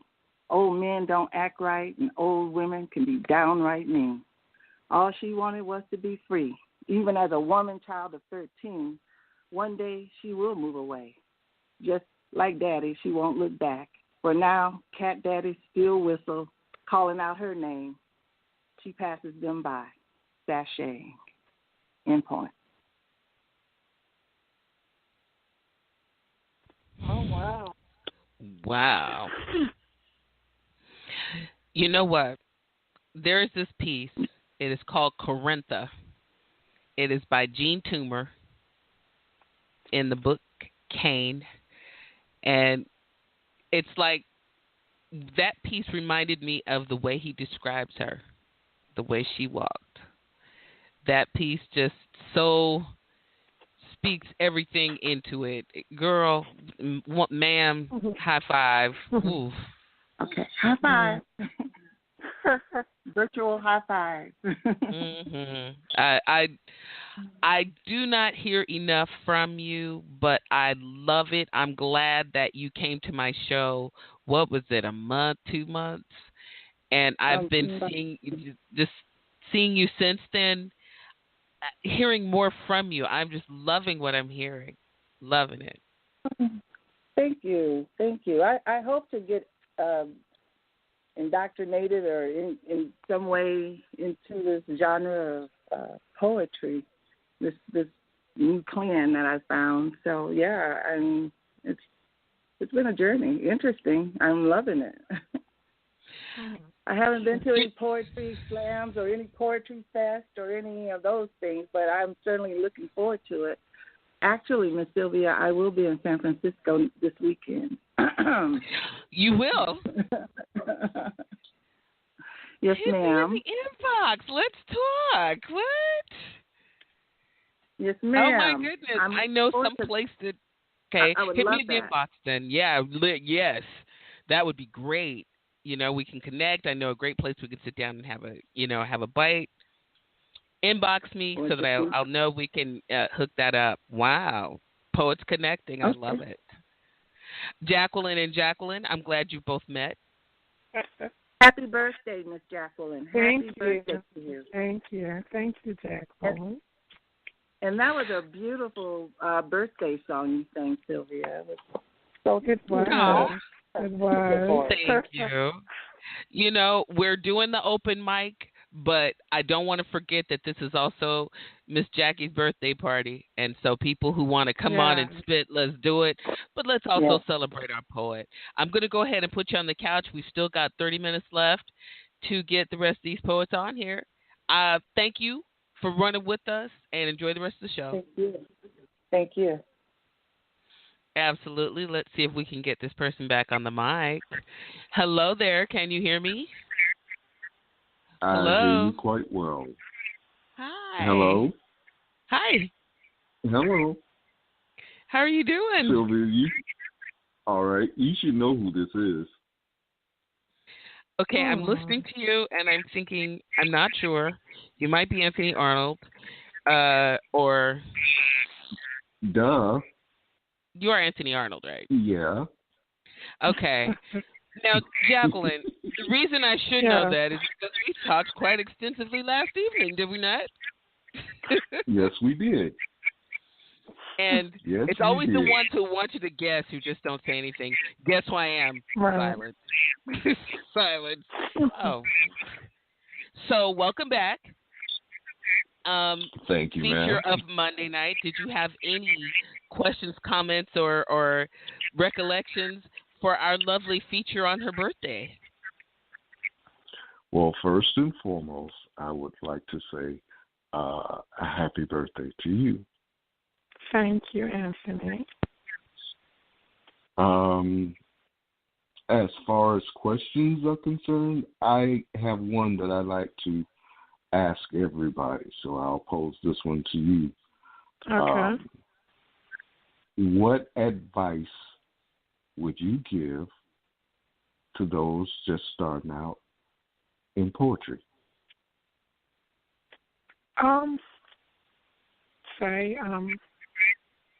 Don't be afraid to take your paper to the stage, because, or your phone or whatever. I mean, even seasoned poets do that, I would say. But if you take your paper up there or your phone or whatever, I would say read with feeling. And even if you don't, I mean, you're a beginner, so, I mean, with time, you'll get better. You just have to keep at it. You can't, or you shouldn't beat yourself up. I mean, I'm guilty of that. I would do a certain thing and I would beat myself up about it. I would say keep going until you perfect it, until you're comfortable, at least, until you're comfortable. Just keep going. I mean, keep writing and go to open mics. Get on the mic. You know, get the feel of it and do what makes you comfortable. Speak your truth and don't be afraid to take the paper up there. I mean, you're a beginner. Well we said. all had to start. We all had a starting point. I hope that answers your question. Oh, yeah. One of the best answers I've gotten yet. Wow, great. Well, Miss Sylvia, I know I would you're running short on. Yeah. Are you sharing tonight, Anthony, or? I have one for you. I have one for you, and awesome. It has to do with a black woman. I can't describe the picture for you because it's okay. interesting. But I'll read the piece. It's from my Reflection series, number 2 in the series. Okay. The mic is yours. You guys are ready. The mic is yours. I sit here stared at and lusted by you, but you don't see what I see. I see a princess, a queen. All you see is a slut and a whore. Raised to honor my man, my king, to perpetrate my race. To you, all I am is a piece of meat, something to sex and throw away. I am the color of mocha, able to melt in your mouth, but to you, I am an aberration, nothing better than dirt. You gaze and lust for my full breasts, my wide hips, but you would rape and slaughter me without a single thought. I see the worth in my man, my king, the power in his words, his life. You hang him from trees, take away his manhood. I am a black woman, prideful, loving, and strong, but all you see is a reflection. Someone who fades away. And that's that piece. Well, thank you. So good. Thank you for not just dropping the mic, because that was a dope piece. Yes, sir. No, the silence you heard was my Bluetooth going dead. Oh, wow. What? These mishaps that happen, I tell you. Live radio, what can you do? In the playback, this is going to be incredibly hilarious. Because earlier in the show, someone ended their poem and just went, and they were done. I'm like, okay, did you just drop the mic on my show? What? Yeah, I heard that part. Oh, it was so funny and so perfect because we joke about this all the time, Samuel Rain. And so, well, anyway, I'm burning daylight. I would like to say, you are. Still working on your books. I will let you know, Oh, yeah. and I will post everyone who. Oh, and if I have not said this before, if I have your book or your CD, and I have not yet put a review on it, please hit me up in my inbox. I do let those things get away from me, but I'm a great reviewer, and I will give an honest feedback and pump you up, or I will inbox you and say, look, let's talk about your book. No one has gotten that from me yet, so we're good. But yeah, your books, my summer reading program. Thanks to all of you wonderful authors, and especially you, Anthony, for being such a great feature last night. It was my pleasure, my dear. Oh, and the link does work now. The problem was on the company's end, not mine. Well, now, see, no one said it was your fault. Reposted in the event page. Come on. Reposted the event page so people can buy your book. There is no blame. We're just going to do it. I just wanted to get that point. Someone was feeling guilty. We know. I know. I felt that. Thank you again and for having such a great sense of humor about it. And you enjoy the rest of the show. I shall do so. Thank you. Everyone, my wonderful feature from last night, Anthony Arnold. He was awesome. He was the co-feature. Our other feature was Benita Applebaum. If I have enough time, I will be playing one of her songs to close out the show. Next on the mic, 562. You're on the mic. That'd be me again, Mr. Complicated Passions. Okay. Would you mind terribly if I check and make sure that the last caller who is after you... Do your thing. Okay, don't go away, because now let me see. You've called back. Thank you. Samuel Ray. I just name-dropped you, too. Yeah. Funny about that. What? Okay, I'll be back. Okay, so this means that this is the last person that I have with their hand up. And you are... Van Meadows. Hi. Van Meadows. Hey. Hey. How are you? I'm wonderful. And we have our feature on for tonight. That is Jacqueline Thomas Rome, whose birthday is today. Happy birthday, Queen. Thank you, Van. Van Meadows. On your feature. I don't know if do you guys know each other? Say that again. I do not. What? I think I've seen his name. So I think, are we Facebook friends? We may be. I got a whole slew of friend requests recently, so we very well may be. Okay. And what did you say a couple minutes ago? Well, less than 2 minutes ago. You said. I was saying, congratulations on your feature. Oh, well thank deserved. you very much. Thank you. I appreciate it. Oh, no, it's my pleasure. Van is on EPiphany Radio. He hosts the show Let's Talk About It on Friday nights, and he co-hosts the Inspiration Factory on Sundays. Love him, Van Poetry Meadows. I'm sorry. Also was at he was at Poetry Fest, but we just missed him because he came as the last night was ending. But yeah, phenomenal poet. Do you have any questions or wishes for our birthday feature? Just many more birthdays to come. I'm excited to get to know you certainly through your pen. From what I've heard so far, it's been very delightful. So I'm excited to hear more. Okay. Thank you so much. Absolutely. It's my pleasure.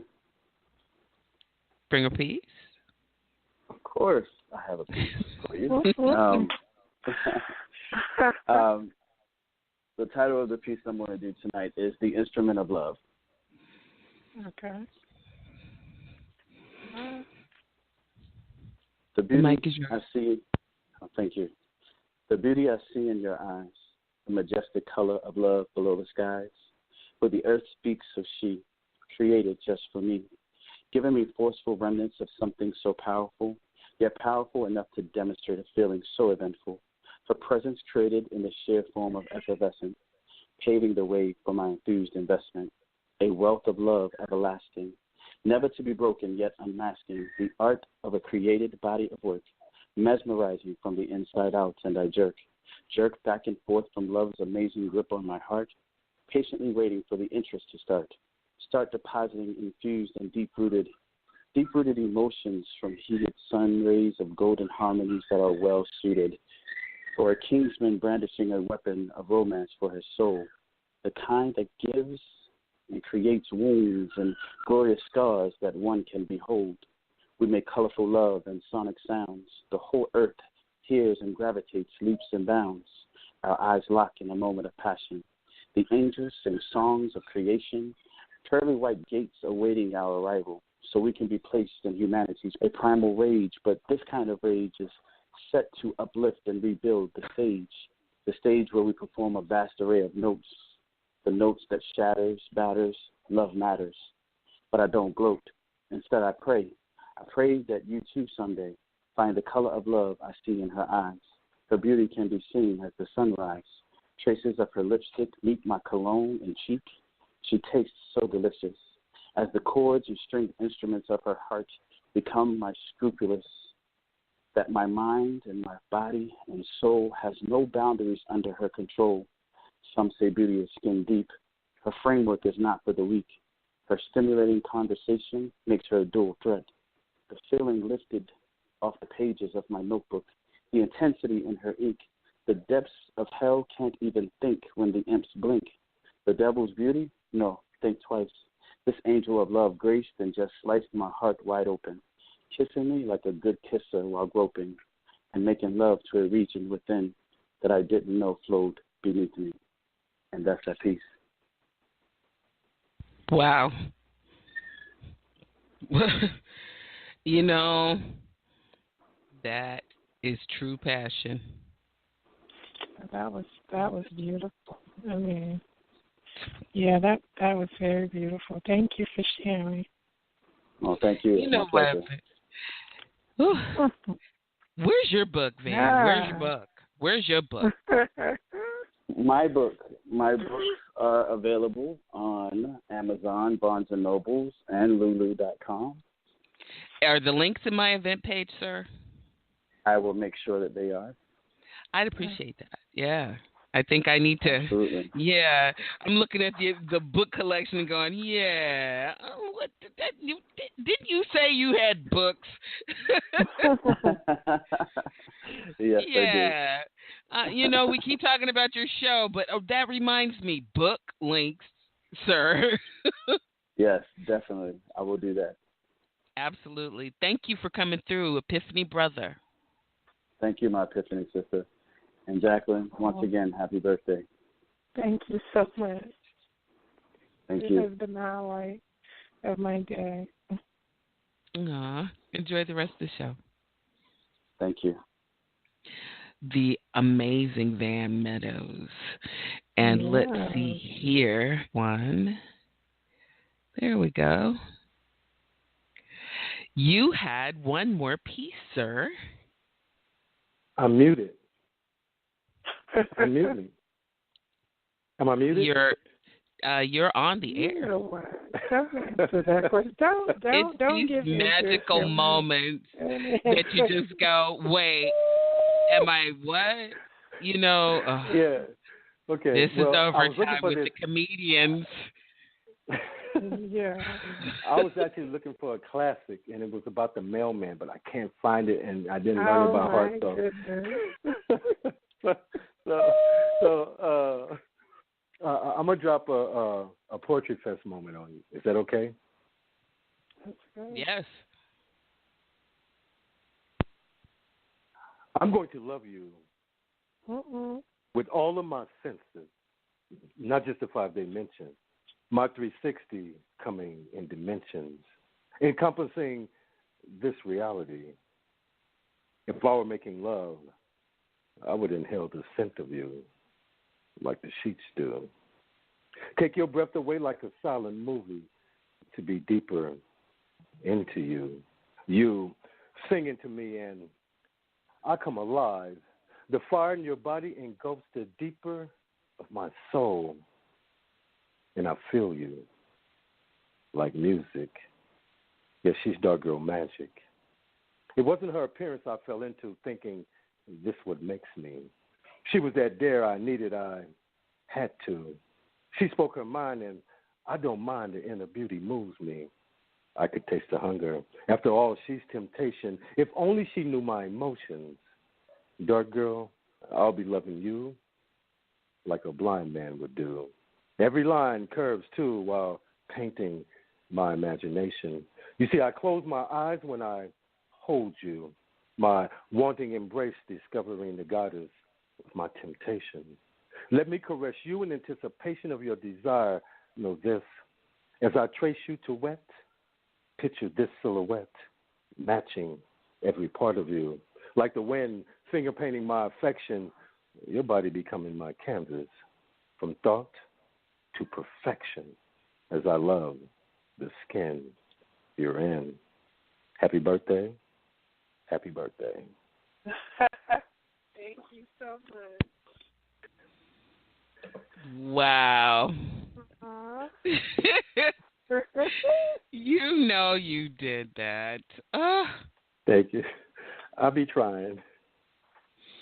You know, I'm going to say again, thank you for all of the feedback and the wonderful support that you've given. You've certainly made this quite an amazing adventure in the wonderful world of poetry. Now I need a purple leather briefcase with foam inserts for my books and my business cards. I need little robotic arms to come out with a pen. You like click, click, and a pen just kind of pops out. Because when you did it, it was like, There's hold more. on, look at my book. Click, click. Oh. There's more. There's more coming. There's more coming. I promise to be even better. Carry on luggage. Yeah. So what I'm going to do is I promise to bring it. I'm going to put you back on the couch. I'm going to say thank you so much. And thank you. I hope to keep hearing from you. Absolutely. Everyone, that is none other than Samuel Rain, Complicated Passion. We have 7 minutes left of our show. Jacqueline, Jackie, Miss Jackie Brown, I'm going to say, I know you are so celebrated and so loved, and you were just so full of love when I met you. I just thought more people should get to know you, and I'm going to invite you to spit a piece to close your show. Okay. All right, so this piece is Two Kisses. This is in To Love and to Cherish, the one for couples. So 1 a.m, before leaving for work, and 1 p.m. when you return. 2 kisses? Really? Is that all she's worthy of? No hugs, no rubs, no soaking in tubs, no romancing or slow dancing? What are you thinking of? Don't you know she has needs? Don't you know she has need of these things? Express them time after time, but her words mean nothing, it seems. You say you love her, no one above her, yet she feels neglected. You're tired. She gets that. A working man who takes care of his family, making sure financial needs are met. Because of that, some may wonder just why she's upset. But in the words of Ray Parker Jr., a woman needs love. She has needs, special needs. You say it's not her weight or the wrinkles in her skin, then whatever could it be that makes you spend more time with the charmed ones on TV? Is she no longer charming? No longer sweet?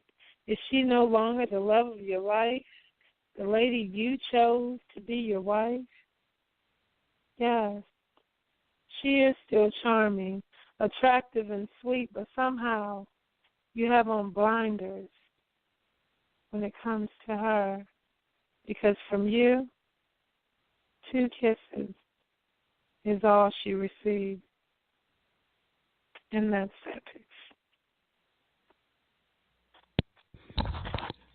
Jacqueline Thomas Rome, it has been my pleasure to meet you, and I hope that you come back to the show more often.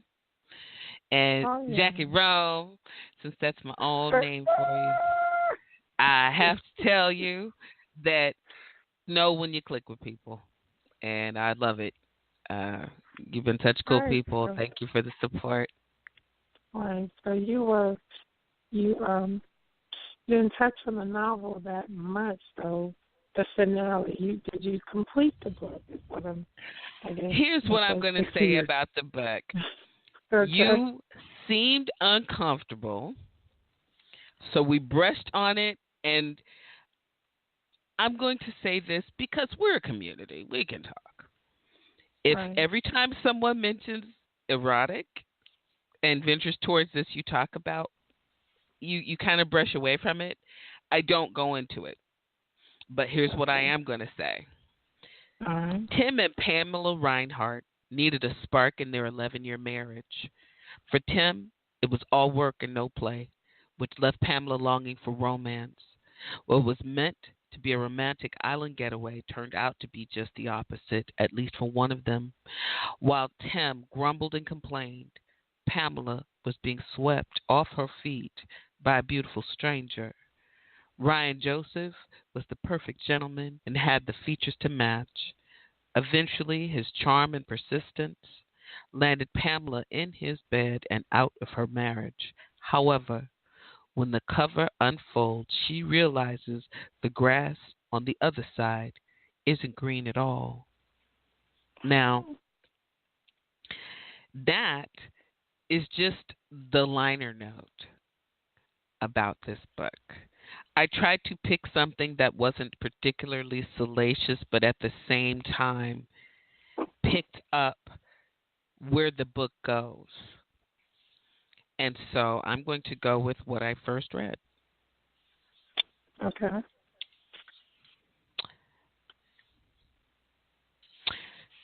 Let's see. Pamela was raised in the suburbs of Little Rock, Arkansas. Her biological mother appeared to be too busy to be bothered. Just 2 months after Pamela's birth, Julie Thigpen found herself hanging on street corners. She was seeking peace where there wasn't any. That's when Pamela's father stepped up to the plate, taking his daughter out of harm's way. Julie would leave Pamela with people she hardly knew, just to be among the wrong crowd, a crowd who was using and supplying drugs. It wasn't her intention to put her child on the back burner, but her desires to get back in the streets was getting the best of her. Now, that's a snippet of what I first read. I will tell you that the second thing that I read was a child being molested and what happens to that child when they grow up after that experience. And if you think that it's just an erotic novel, it is ripping off of a Band-Aid on what's happening in our community. And it's so in your face that some things you cannot turn your eyes away from. The title of the book is Surely Your Sins Will Find You. And the author, say that for me again. Quelin-emor.